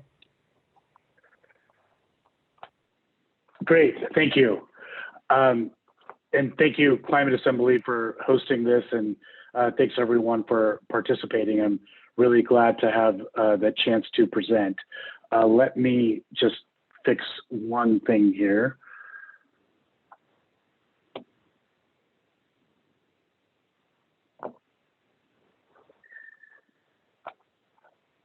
Okay, so what you see on the screen is the definition of environmental justice that is in the Healthy Environment for All Act, and this definition was developed by Washington's Environmental Justice Task Force.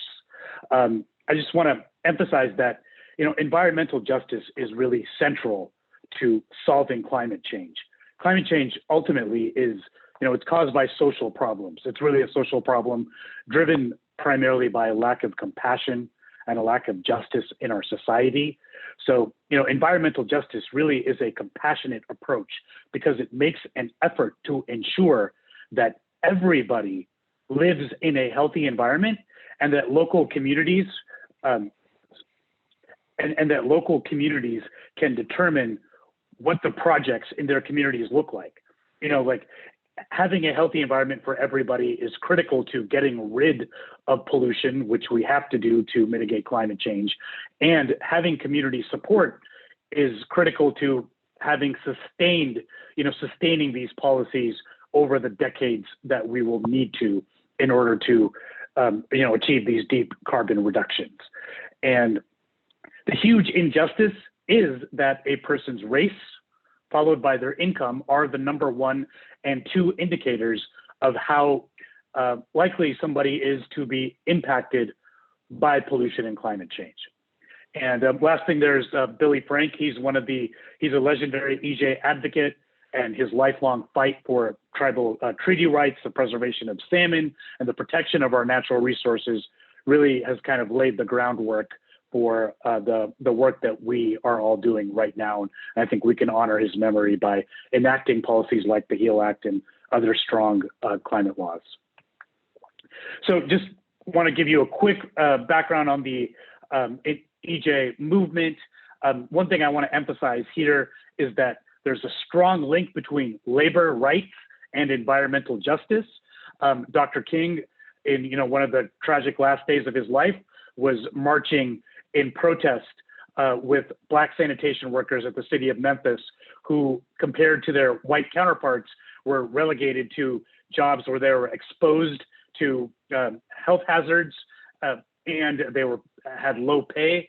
And also Dolores Horta, she was organized grape pickers, and a part of her work was to ensure that they were not exposed to pesticides. The EJ movement, modern EJ movement, a lot of people say it began in North Carolina in 1982, when there was an effort to prevent the placement of a landfill in a rural community in North Carolina that was primarily Black.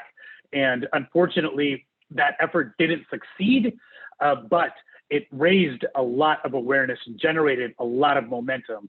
And that led in 1994, one of the culminations of that effort was President Clinton issued an executive order requiring environmental justice to be a part of federal government decisions. Unfortunately, it was an executive order, so it was not a law. And so, it's been haphazardly implemented. And so what we need is an effort to make environmental justice the law.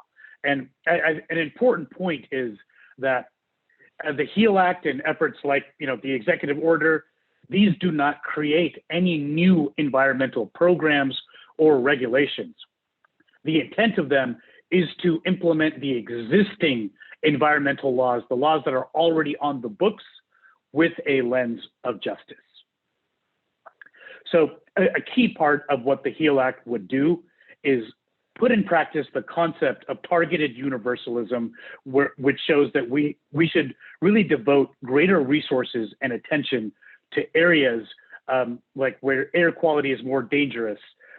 If your goal is to achieve universal air quality, you should focus on areas where it is the worst to elevate those areas to the same standard. The HEAL Act was actually a product and offshoot of Climate Initiative 1631. As I'm sure most of you remember, that initiative would have required about 35% of all of the investments from the carbon fee to benefit highly impacted communities. Those investments would have been guided by the health disparities map, which ranks communities according to how many issues they have, how many health risk factors they have. And that's determined by the formula that you see there with environmental exposures and effects multiplied by socio-demographic factors and population sensitivity factors. And taking all of these issues into account gives you a holistic picture of the health of a community, and it allows for more precise targeting. So I highly encourage all of you to check out the map when you get the chance and play around with it. So the HEAL Act was the product of policy recommendations put out by Washington's Environmental Justice Task Force. This was a body the legislature created in 2019 to develop EJ recommendations. Brennan Centered was the co-chair of this body. They did a lot of public engagement. These images that you see here are complimentary public engagement I would meet with community groups, hold conversations, and spark ideas on EJs and stories. And then community members would then go to the official public meetings of the task force, share their stories. Those turned into the HEAL Act policy. And I know I'm running a little short on time, so I'm going to try to quickly go through the policies. I'm just going to hit on the high level points. I'd definitely encourage you to look up the bill, SB 5141, and get into it in more detail. But fundamentally, it requires agencies to work to eliminate all of the health disparities in our state and achieve the same health quality for every community. The agencies that you see there are the ones to whom it would be required to participate because their actions have significant environmental implications. A big part of the work would be embedding EJ in agency strategic plans, setting goals, making sure that the work is intentional and nothing slips through the cracks in terms of compliance with the 64 Civil Rights Act, which should already be taking place. And agencies should also have plans to improve public engagement. Equitable and robust outreach. Right now, industry lobbyists typically have a stronger relationship with state agencies than do the communities that are impacted by the decisions.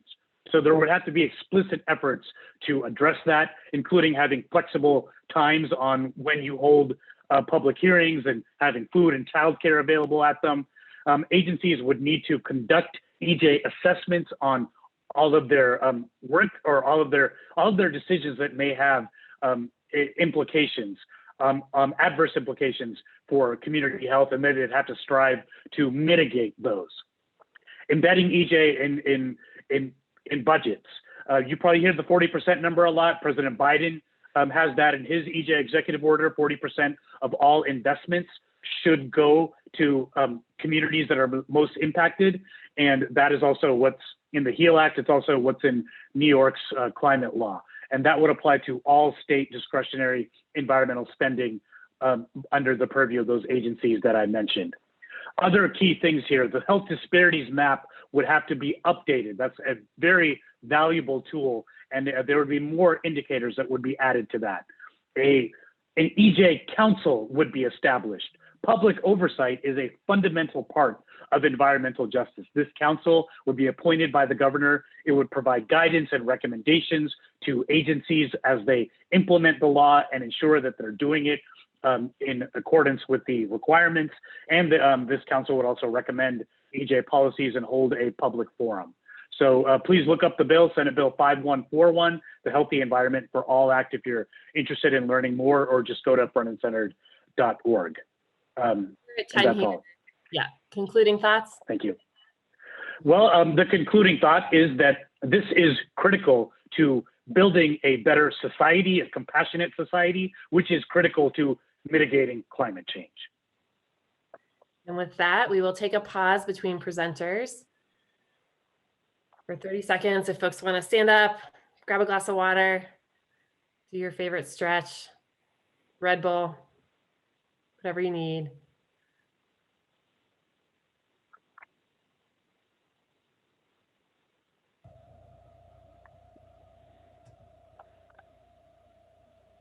With that, I'll go ahead and introduce our next presenter, Cyrus Valentine, who will be presenting on achieving equity through the just transition as an expert presenter. Learning objective here, learn more about the just transition framework and how this framework supports equitable climate mitigation, and also to learn about opportunities in the Washington State Legislature to apply a just transition lens. Cyrus Valentine, formerly Tyler, is a real estate and eco-innovation project manager with Africatown Community Land Trust and Eco Districts accredited professional. And with that, I will turn it over to you. Awesome. Yeah, so when I considered the question that this assembly has been asked to answer, the first thing that really came to mind for me was thinking about why. Given the abundance of solutions and strategies that we already have and we already know exist to stop rising carbon emissions, why is it that we continue on, oh my goodness, why is my clicker not working? Why is it that we continue on a collision course with catastrophe? Only after we answer this more fundamental question can we consider how to change course before it's truly too late. The reality that I have perceived is that states and nations around the world have proved as yet incapable of tackling the climate crisis because addressing its root causes requires restructuring the basis of power upon which states stand. The states today are locked into an unsustainable economic system. Capitalism is so single-minded in its pursuit of profit that it often overlooks and ignores the pain perpetrated against people and planet. So I ask you this. How can we save the planet using a system motivated by nothing other than profit and expected to create just and equitable solutions to the crisis that it itself created? We continually look to this system for solutions, but we ignore the reality that this is a system constructed atop corpses and corruption.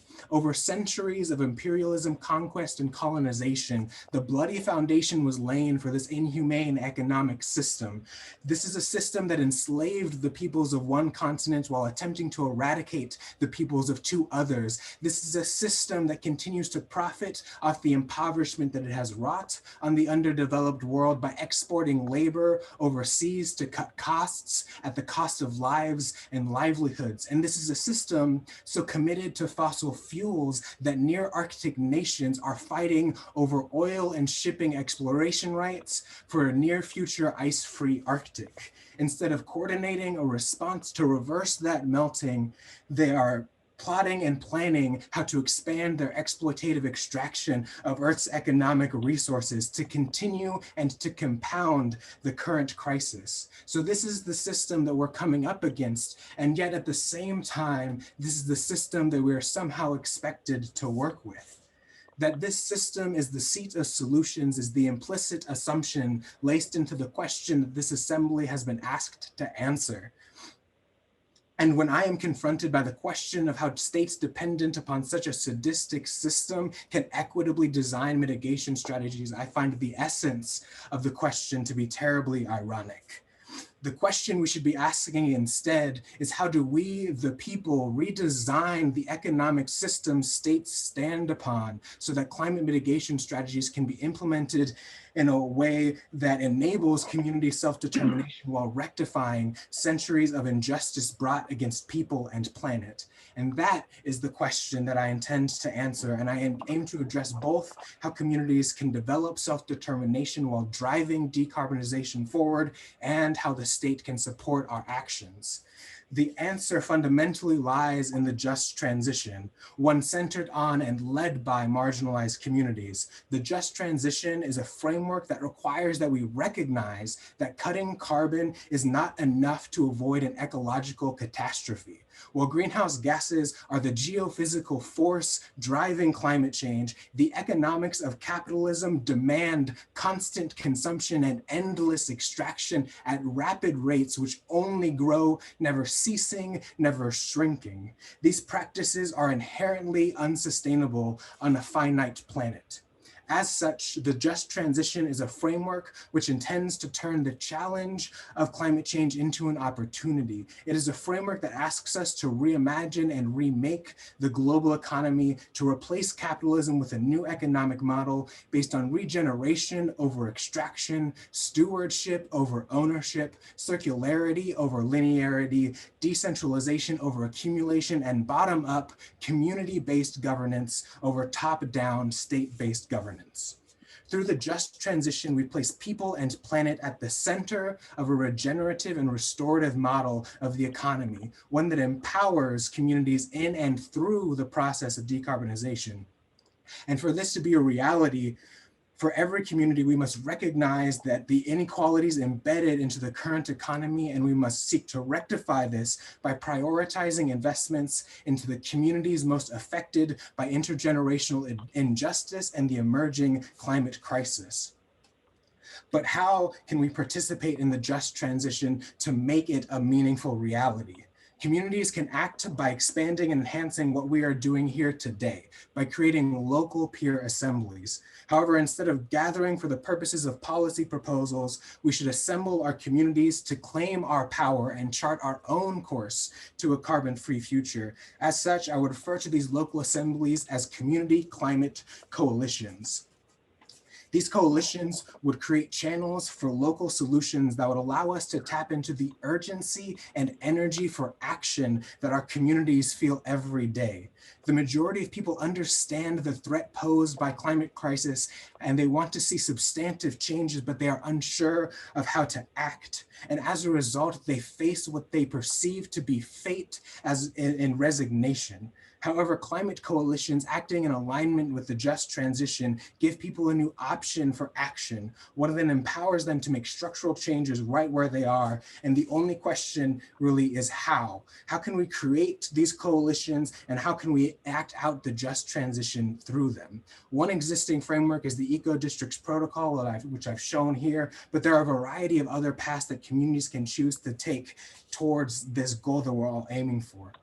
What's most important in this process is that these coalitions are formed through a process marked by deep democracy, radical transparency, and intersectional inclusion. It is insufficient for coalitions to be comprised solely of local climate advocacy organizations. They must include and center voices from Black, Indigenous, and other marginalized communities. With intersectional equity and inclusion centered, coalitions should start the process by defining and declaring the values, commitments, rights, and responsibilities of the community and its members. This declaration will guide and inform the work that the coalition engages in. Now, to ensure that the community has a common ground to build upon, coalitions should also engage in collective consciousness raising. Using the problem-posing education framework described by Paulo Freire, the aim is to elevate everyone's awareness and understanding of social injustice, the climate crisis, their root causes, and the solutions we can implement together. This process should do more than instill information into the minds of the masses. Through dialogue and discussion, it should deepen our ability to question the cultures that brought us to the brink of catastrophe. By cultivating critical consciousness in intersectional spaces, we can unlock a holistic view of the challenges before us, while imagining and implementing solutions which move us toward a carbon-free future where equity is a meaningful reality. These solutions should move us toward new economic systems, and coalitions should pursue strategies that focus on decarbonizing the economy by decentralizing it, by placing the means of production and power into the hands of the people. The present economy has been ruthlessly centralized, making the average person effectively impotent. Therefore, in order to combat economic inequality, build political power, and mitigate the climate crisis, we must decentralize the economy.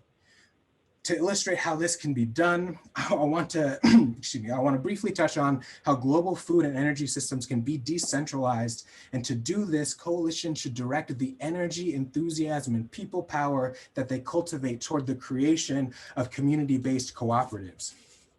Energy and food cooperatives are two of a field of frameworks for facilitating decentralization and decarbonization.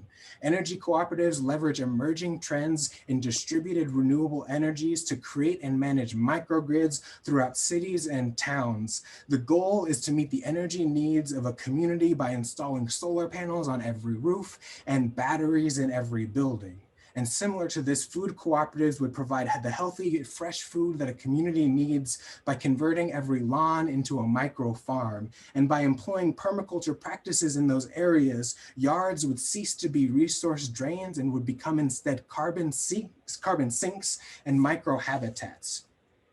And beyond addressing just our basic needs, these cooperative frameworks present a new path for employment and new roads to a robust local economy. But the immediate question is how community coalitions can fund these cooperatives and other community-based actions. The Just Transition Aligned strategy is a cooperative group economics. By pooling our resources into democratically governed and community managed funds, we could directly invest in local solutions. These funds would be loaned out to and repaid by local cooperatives and businesses, thereby supporting community ownership and the building of a robust local economy that is both financially and environmentally circular. However, wealth disparities between communities present a major obstacle to using local actions to create equity. In this approach, wealthier communities, which are typically wider, have an advantage. And so we can't expect all communities to have the capacity and resources to create community-based solutions without some form of intervention. And this is where we find the role of the state, the role of resource redistributor. The most important thing that Washington State can do is to revolutionize our regressive tax system to redistribute wealth statewide. And to do this, the state should enact a wealth tax, a bill for which was recently introduced to the state legislature, as well as a graduated income tax on the top incomes. Revenues from these taxes should support just transition aligned community-based climate actions in poor and marginalized communities. And these funds should be managed through a democratic and participatory process so that communities can direct them to the solutions that they know they most need. This progressive taxation and redistribution scheme would help level the playing field and ensure every community has adequate resources to support their local efforts to create a just transition and circular economy. However, the question is begged, what is the chance of the state passing these tax policies in the near future? In fact, what is the chance of the state passing any of this assembly's proposals? Given the pace and nature of legislative change, I see only a slim chance. So how can we pressure the state to accept and enact the changes proposed by this assembly? This is part of the beauty of climate coalitions. Not only do they provide us with concrete channels for climate action, but they allow us to build and maintain political power. As people come together to act in the advancement of common causes, political power grows. But this power is lost the moment a community dissolves into discrete individuals. This reality is why the global climate strike had only a modest impact despite the moving imagery of millions marching. Without something like community coalitions to coordinate continual action, it was like having a bright spark that left no flame behind. We must learn to light a fire in our communities that cannot be extinguished, even if it starts as a slow burn. So by building coalitions with rich and robust connections, we create a deep reserve of political power. Moreover, given the capacity of communities to collaborate and coordinate with other coalitions across city, state, and international borders, we could challenge governments at any and every scale. In fact, transnational communities could coalesce to form bioregional republics like Cascadia. This is the future that myself and others have envisioned. This is the world I want you to help create. Whether or not you already belong to a community organization, whether or not that organization is explicitly climate focused, everyone today can help create pathways for community-based climate action and the just transition. You can start by launching virtual discussion groups to kickstart the process of consciousness raising, or by converting yards into regenerative community gardens to support the creation of a community food network. If you are a part of a community organization, you can augment these actions by sharing them with your organization and by building coalitional partnerships with other organizations in your neighborhood. These are our actions that we can take before the assembly even ends. Building time, so one more thing. Building coalitions for community-based climate action is how we reclaim our power. This is how we act while the state deliberates. This is how we establish the solutions we know are needed. This is how we create a new way for living in harmony with our planet. This is how we heal ourselves and our communities while we heal the planet. So let's get started. And with that, we'll take about a 30-second pause before I introduce the speaker.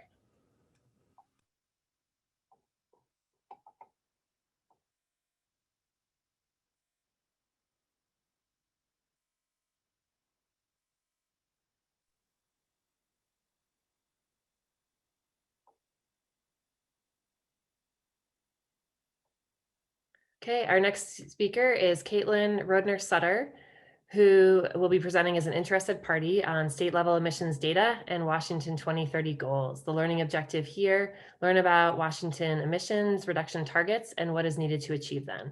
Caitlin Rodner-Sutter leads the Environmental Defense Fund's climate work in California and strategic climate engagement in other Western states, including Washington. And with that, I'll turn it over to you, Caitlin.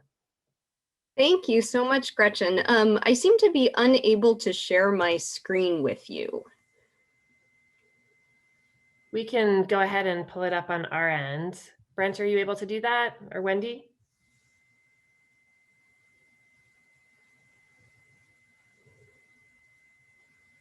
I think it needs to be Brent since I'm not the main host. And I'm trying to find Caitlin to make her.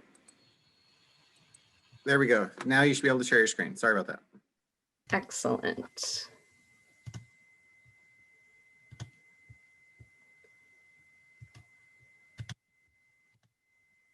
All right. I hope you can all see that. It is really great to be with you all today. Thank you so much. I'm going to dive right in. I hope that you all received the little brief I put together ahead of time that goes into some more detail. And my email address will be at the end. So I'm very happy to follow up with additional questions afterwards. So late last year, Environmental Defense Fund published an analysis which evaluated whether US climate alliance states, including Washington, are on track to meet their climate commitments. So basically, we compared Washington's greenhouse gas emissions under existing policy, so all policy that's already on the books, with the targets that the legislature adopted last session, and then science-based reduction goals. And we found that, like all other US Climate Alliance states, that Washington is not on track to meet their targets, nor is Washington accelerating climate action at the pace required to reduce cumulative greenhouse gas pollution over the next 10 years. And that measure of cumulative pollution is really essential for measuring climate impacts. So we looked at the US states and territories that have greenhouse gas reduction goals. We compared this to state level greenhouse gas emission data. We used Rhodium Group data. So it will look slightly different than Ecology's data, but we wanted to be able to use the same data set for all the states that we were looking at. And then we used both a high and low emissions scenario looking forward, just to account for the uncertainty around recovery from our current pandemic. I mean, a high emissions scenario would indicate a very fast recovery, whereas a low emissions scenario would indicate a slower recovery. These are the targets that we looked at. The US Climate Alliance, you may recall, was formed in 2017. and Washington was one of the founding members of that alliance. The Intergovernmental Panel on Climate Change has targets that are aligned with keeping warming below 1.5 degrees Celsius. That is not an explicit commitment from any states, but just so you have a sense of the science-based targets. And of course, Washington's state level targets. And this looks really complicated, but it's pretty, I'll walk you through it quickly. The gray line here is Washington's historic emissions, again, based on the data sets from Rhodium Group that we used.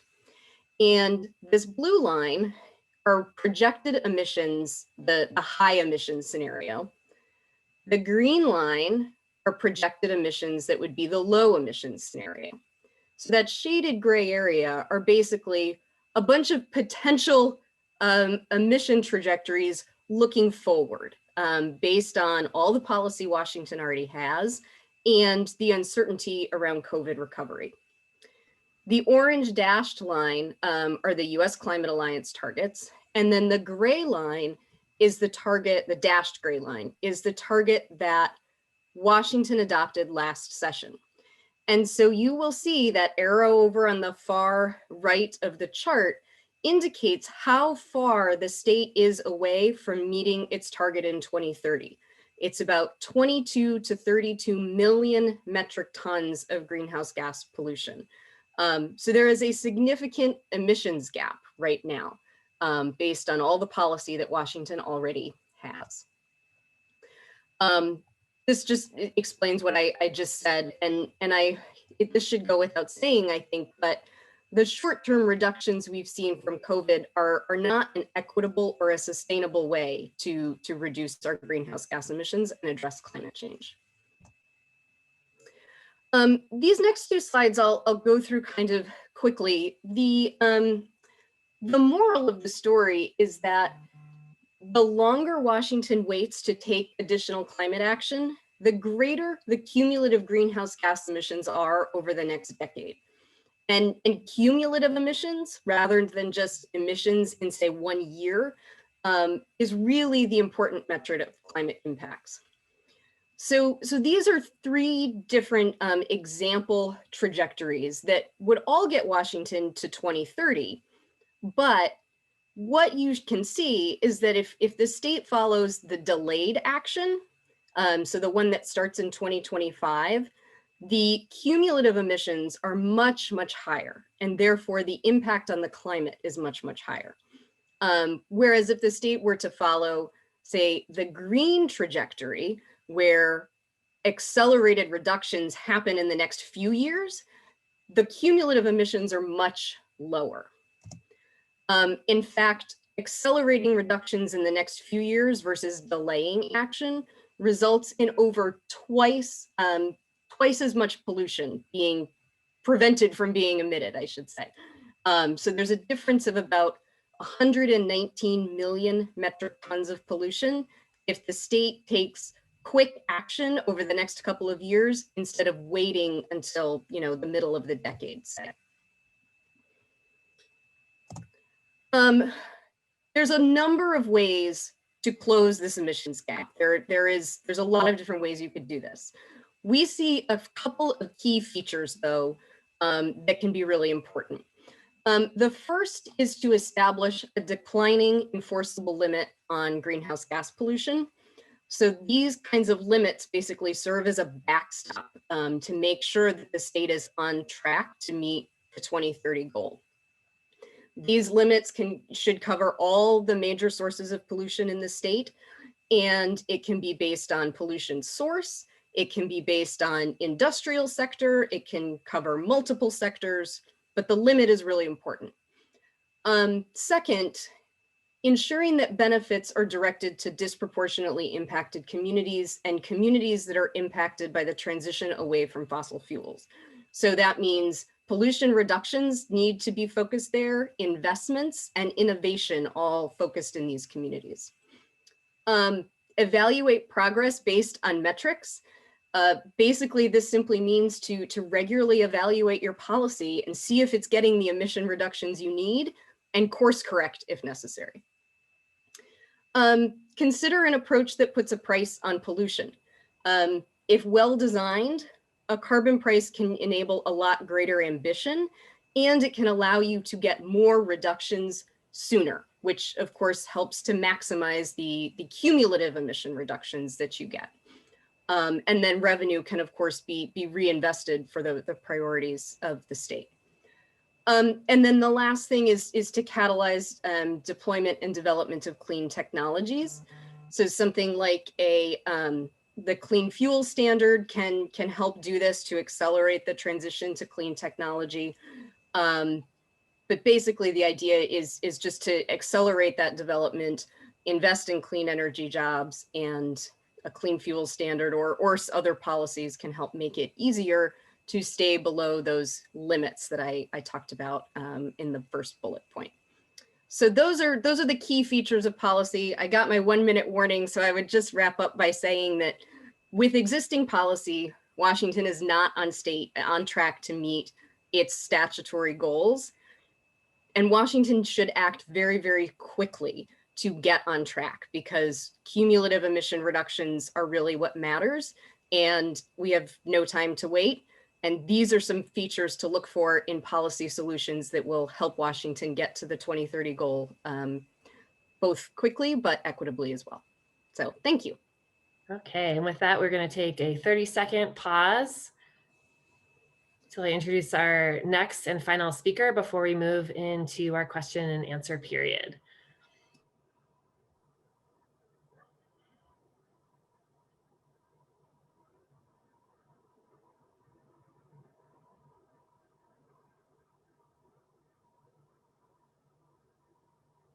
Okay, with that, I will introduce Dr. Stephen Gahn, who will be presenting as an expert presenter today.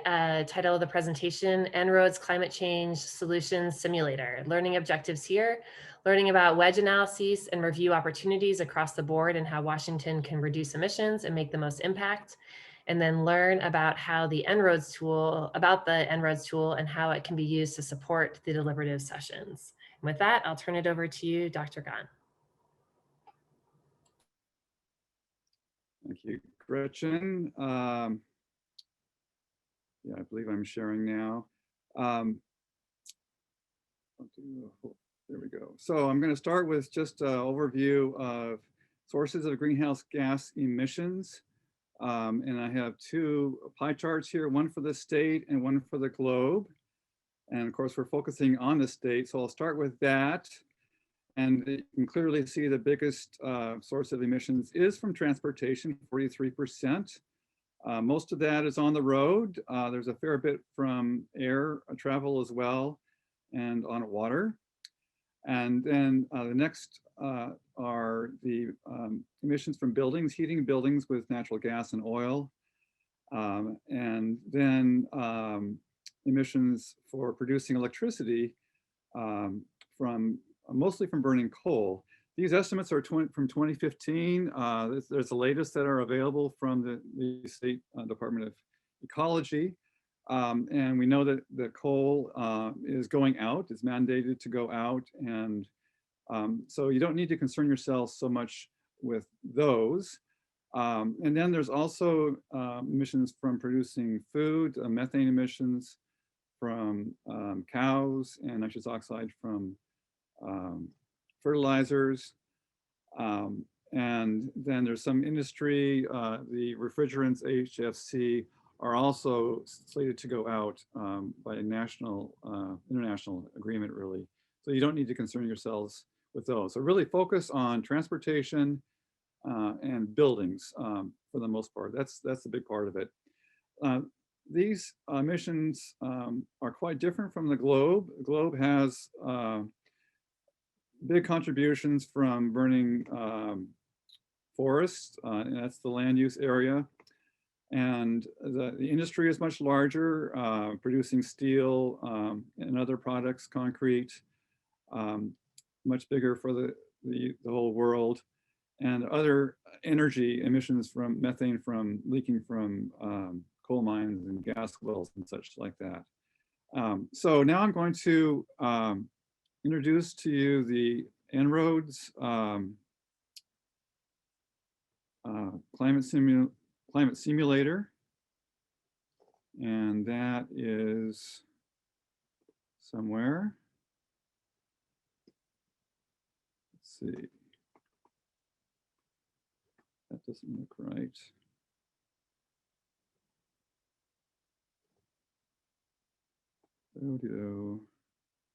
Here it is.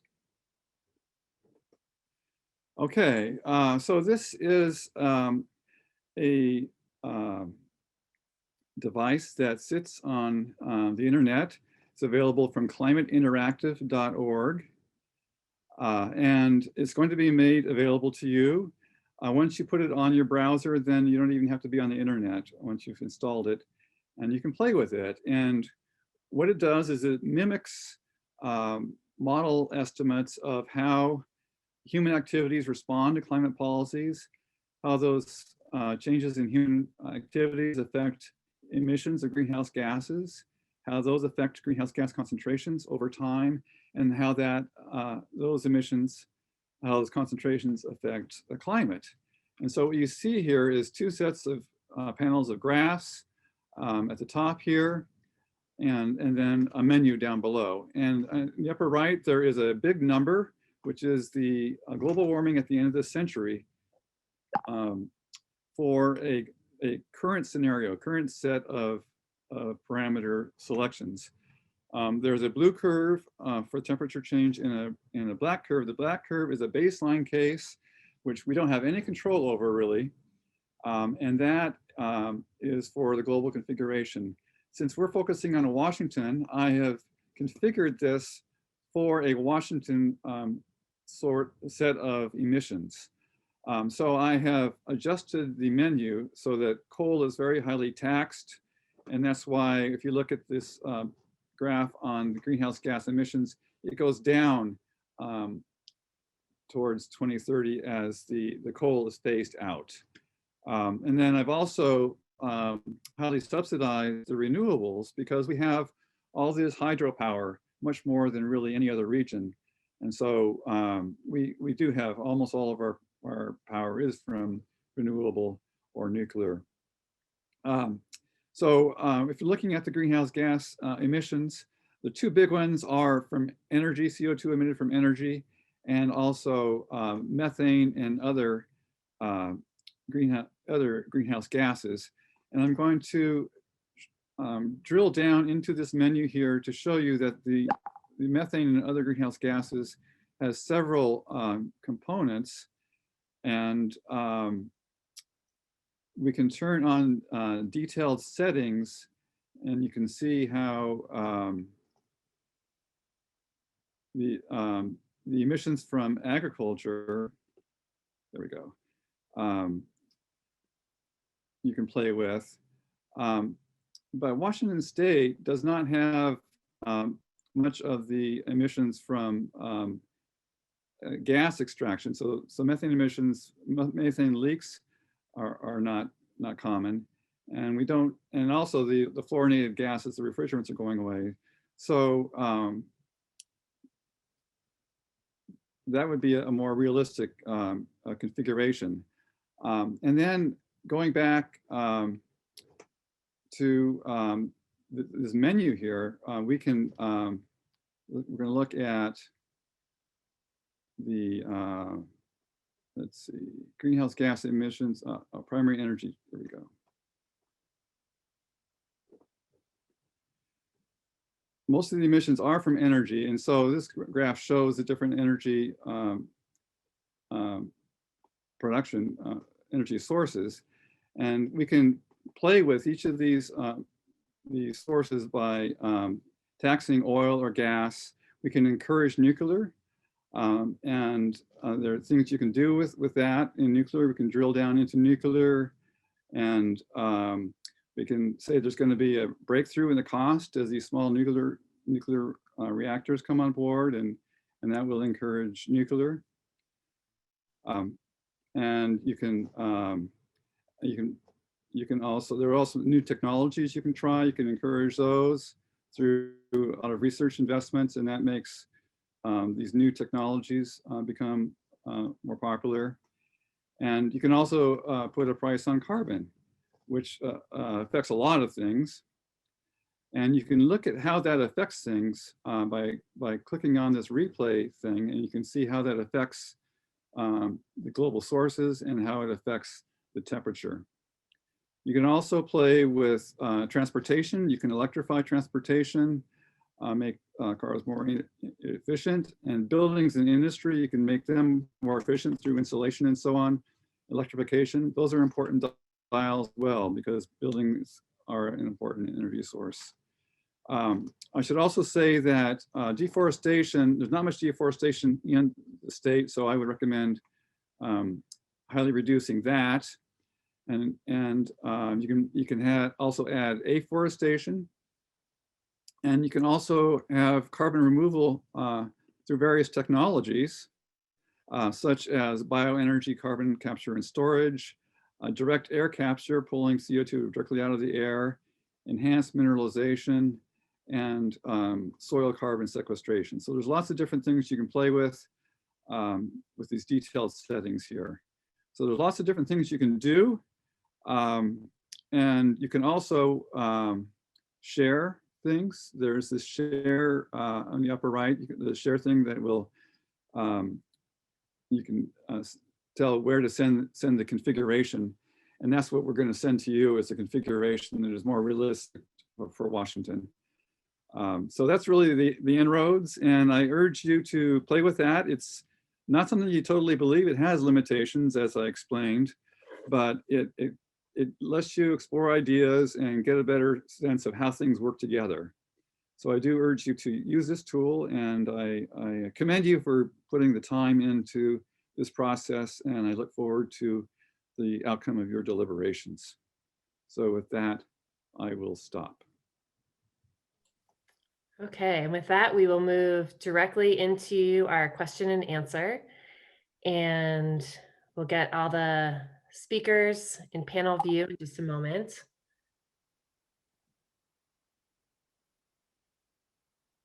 Great. So the first question we have is a combined question from Puneet from Sammamish and Garrett from Cle Elum, Dustin from Richland, and Corbin from Bellingham.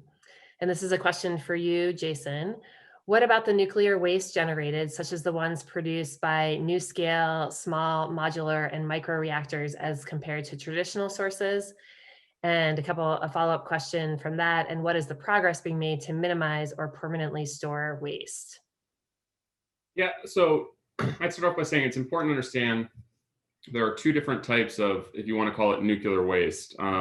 So what we have from commercial nuclear energy, we call used fuel, or it's more commonly called spent fuel, because a lot of that, so I saw one question on there about reprocessing or recycling, which France does. So the fuel that we take out of our reactor is stored on site in above ground steel and concrete canisters, emits no radiation. It's a solid fuel in fuel rods.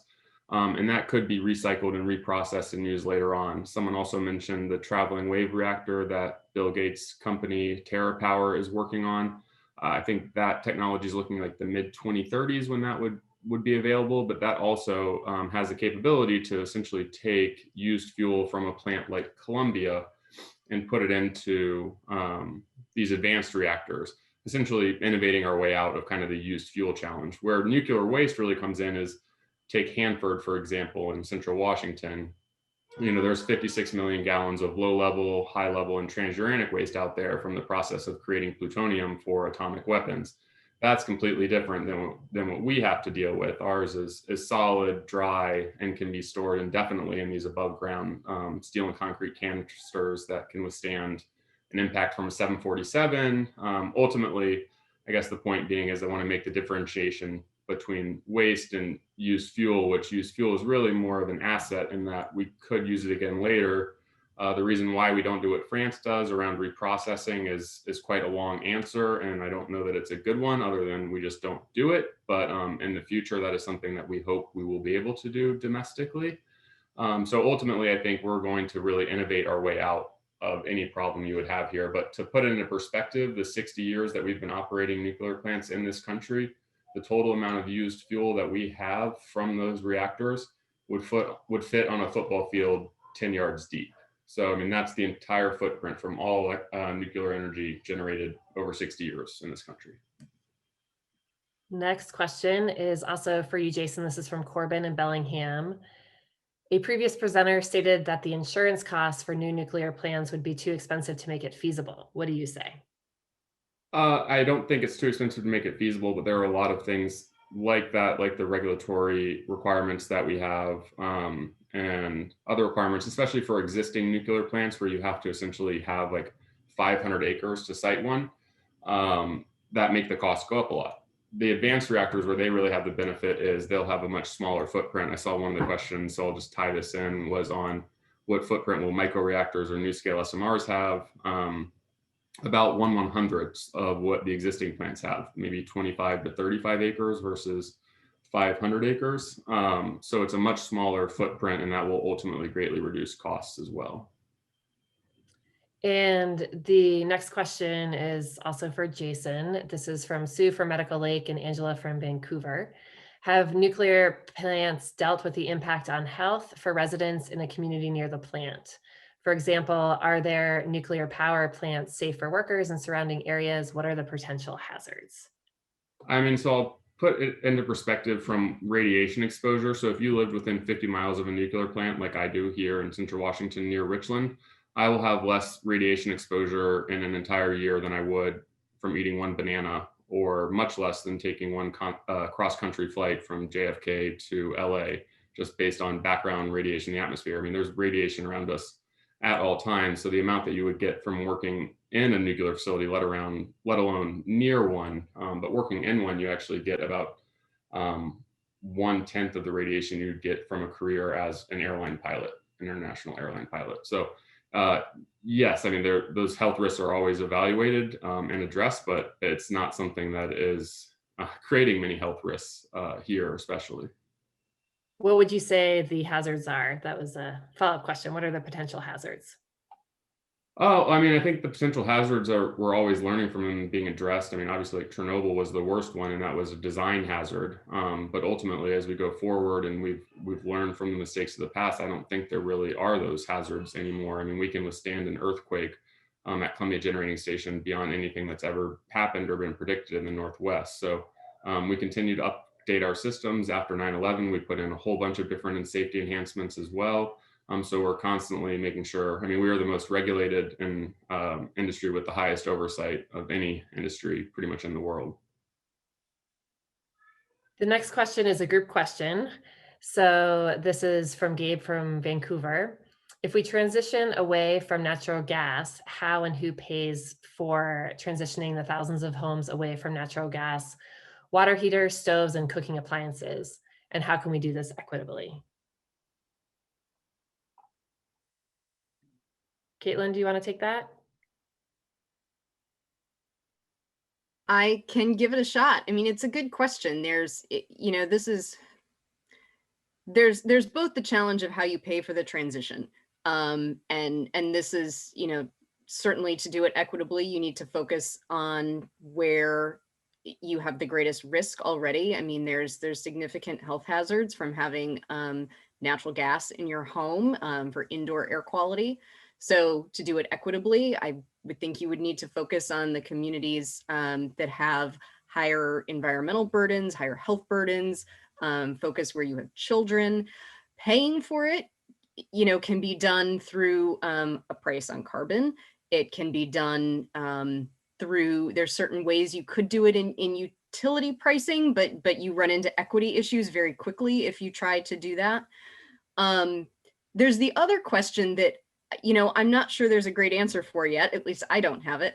And that's this idea of stranded assets. So you still have to pay for the natural gas system that exists, even as more and more people move off of that gas system. And that still requires maintenance to be safe, and decommissioning has costs.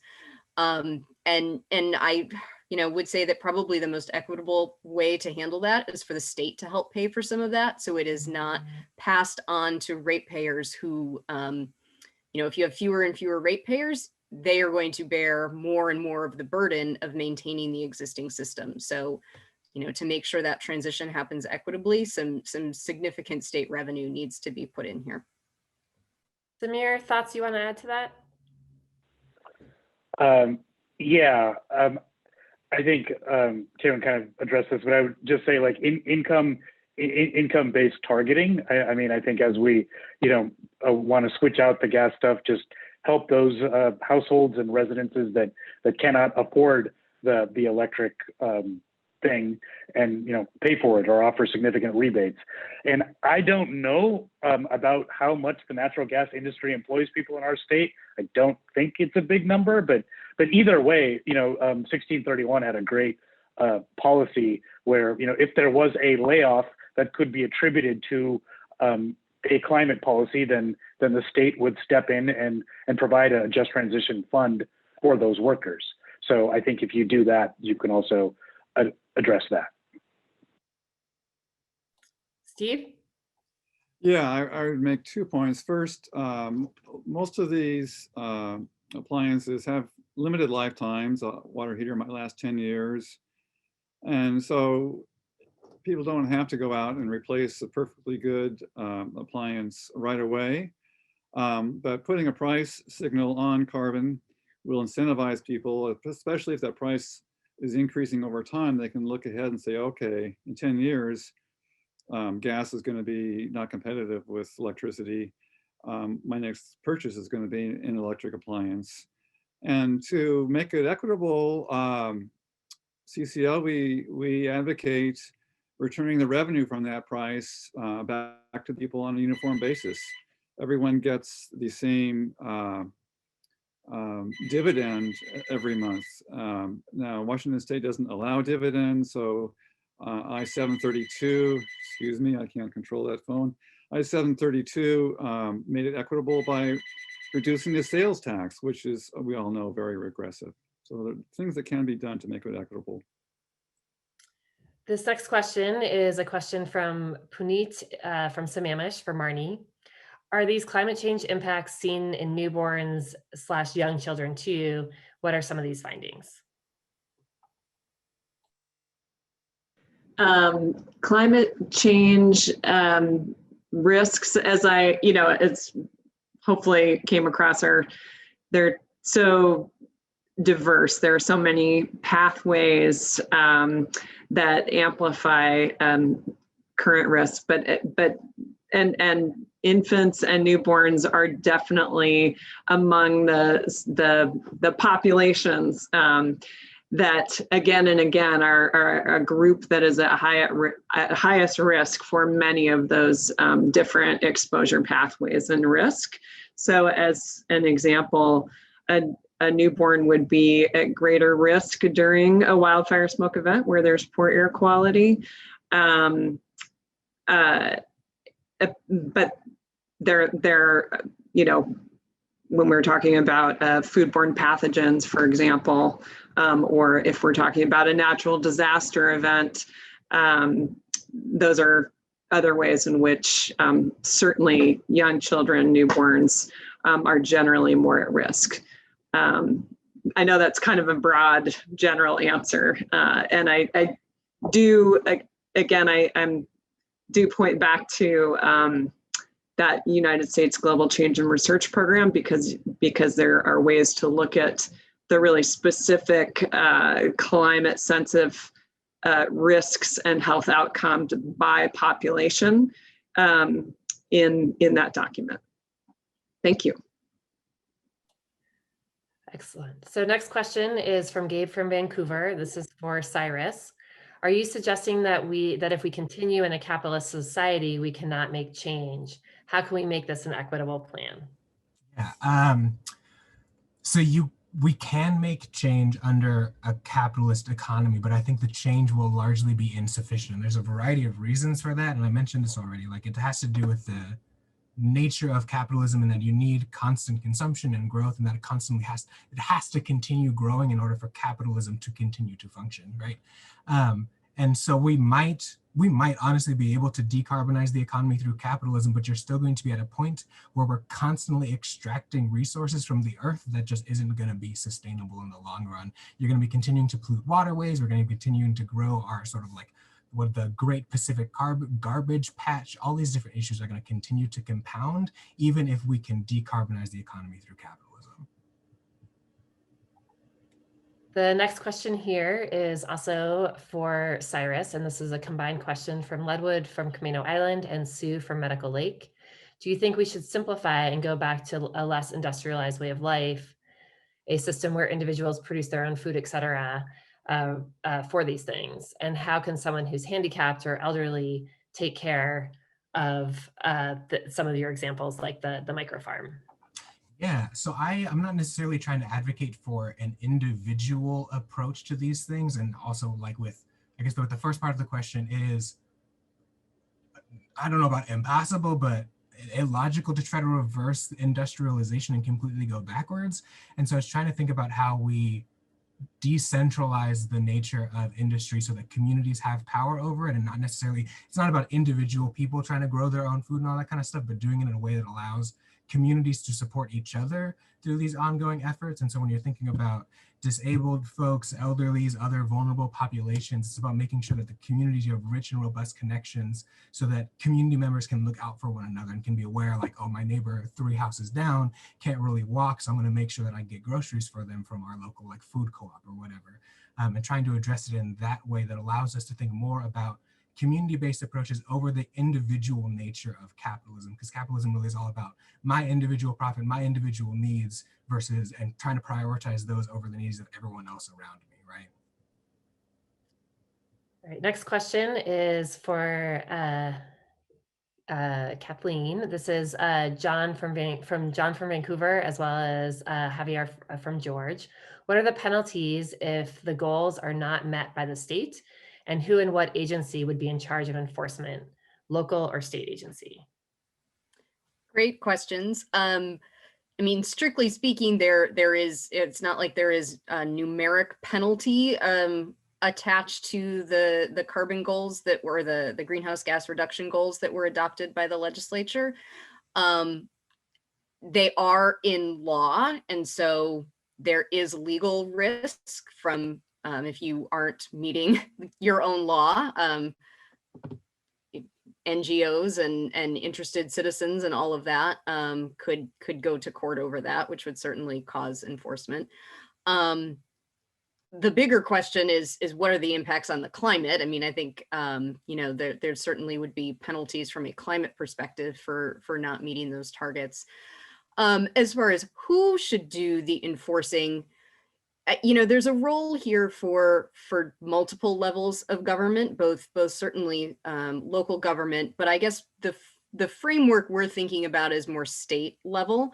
So like the Department of Ecology should be adopting policies that are in line with the state's targets and enforcing those policies and evaluating them to make sure that the state is on track to meet their emission reduction goals. And there should be very strong, strong enforcement, but also whether it's fines or other repercussions for not following those policies.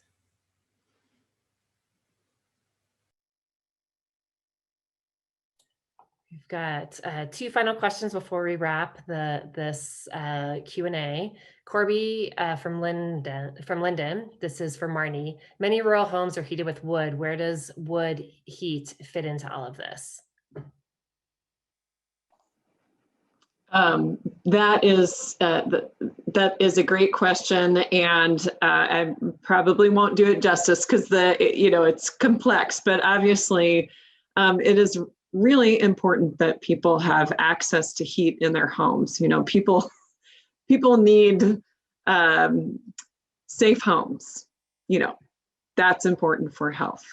That said, definitely there have been programs throughout the state. A lot of times I think they've been run by regional clean air agencies, which are partners to the public health system, but don't operate out of like a local health jurisdiction. But some of those programs have worked on trying to reduce PM 2.5 particulate matter levels in the air when use of wood stoves on a population basis has been a factor in making that region out of compliance with federal air quality standards.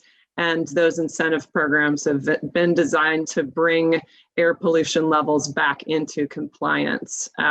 So there have historically been ways in which communities have worked to help people, transition their homes from, from one form of energy for heating their homes to another less, polluting type of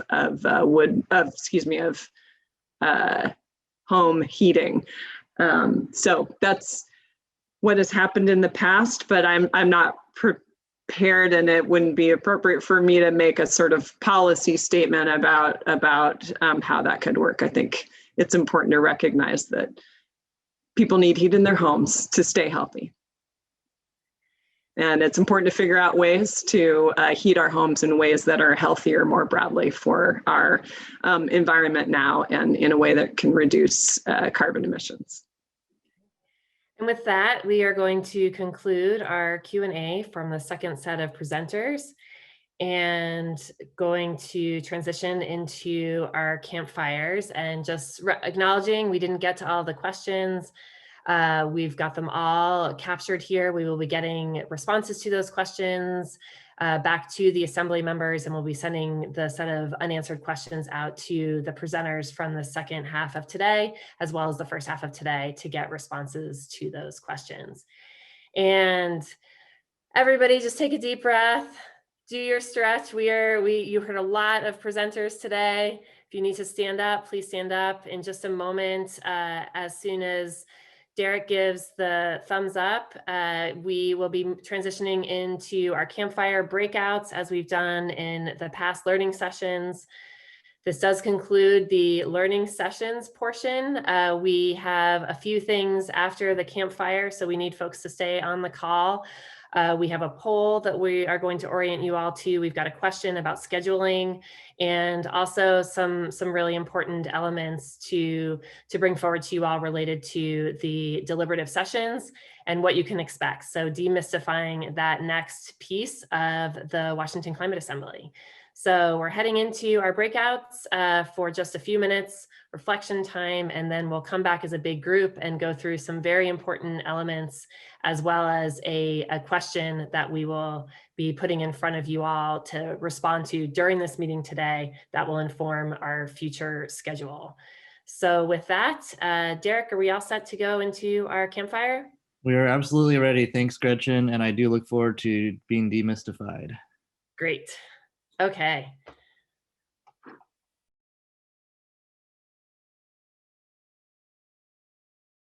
So just want to recap today's meeting objectives.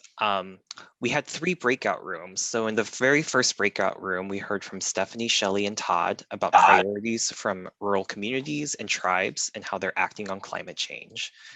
In the second breakout room, we had Zach, Chloe, Megan, and Allison talking about climate action from labor unions, how counties are addressing climate action and mitigation, and how the students and youth are also acting on climate.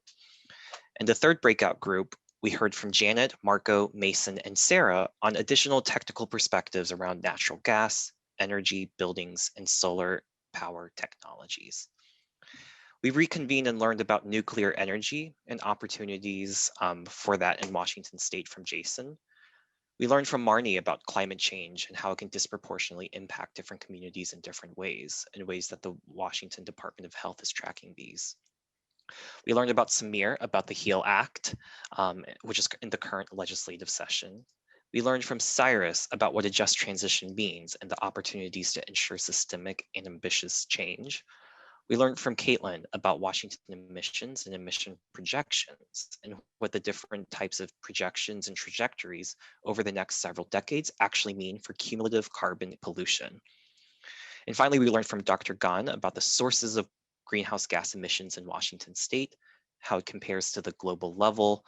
And we also learned about the En-ROADS tool, which we thought was a great opportunity to learn about that we can incorporate in terms of visualizing the impact of the Assembly's recommendations during the deliberative sessions.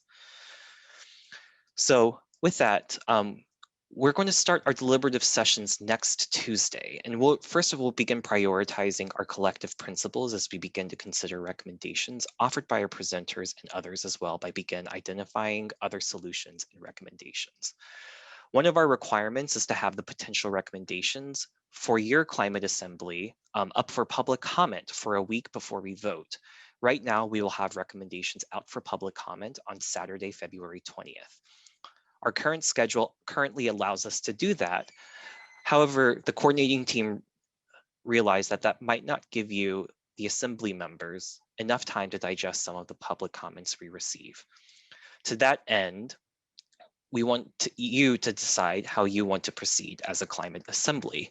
The coordinating team has offered an alternative proposal of canceling the current session on Tuesday, February 23rd, and replace it with another session on Tuesday, March 2nd. This allows some buffer time to digest public comments rather than rushing through them. We know that this is an alteration of the dates that you originally committed to, so we want to reiterate that there is no pressure for you to agree. So I'm going to take a moment as people can pull up their calendars and check things. And in a moment, we're going to have a poll to gauge whether there is sufficient interest to move ahead to see if people would like more time to consider public comments or not. So I'm going to take a quick 15-second pause here as people check calendars and get prepared. So the dates, so we're canceling Tuesday, February 23rd, and potentially offering it for Tuesday, March 2nd. We want to reiterate that this is up to you, and we're just offering this as an alternative. So with that, I'm going to launch the poll. And if you can take a few minutes, or the next about 30 seconds to fill this poll out.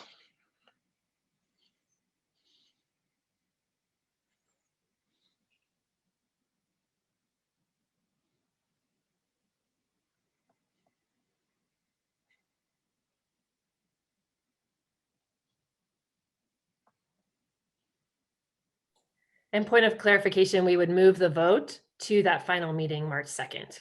So instead of having a deliberative session where we look at the comments that have been received and you all make choices in terms of how you want to potentially change any of your recommendations, we would either do that all in one day at the end of the month on March 27th, or we would do that on, February 27th, or we would do that on March 2nd. We would still have the same number of sessions and the same number of hours. Okay. And I think if folks can keep taking the poll and we can move on to the final thoughts and get the link to the survey in the chat. Great. So the poll's still live, so continue filling that out. We currently have 47 people who filled it out. So like always, this is your assembly, and we want to make sure that we have opportunity to give feedback at the end. So someone will post the survey, thank you, Wendy, in the chat. So please take a few minutes to fill the survey out so we can, again, gather feedback and adjust to make sure that we're making the assembly successful and meaningful for you. And finally, before we go, we always just want to end about how we're feeling. And so especially today is the last learning session. If you can you enter one word in the chat about how you felt about today's learning session and today's meetings and presentations. And with that, thank you all for coming and participating today. We're going to keep the Zoom open for a few minutes longer. But if you need to leave, thank you, and we'll see you next Tuesday.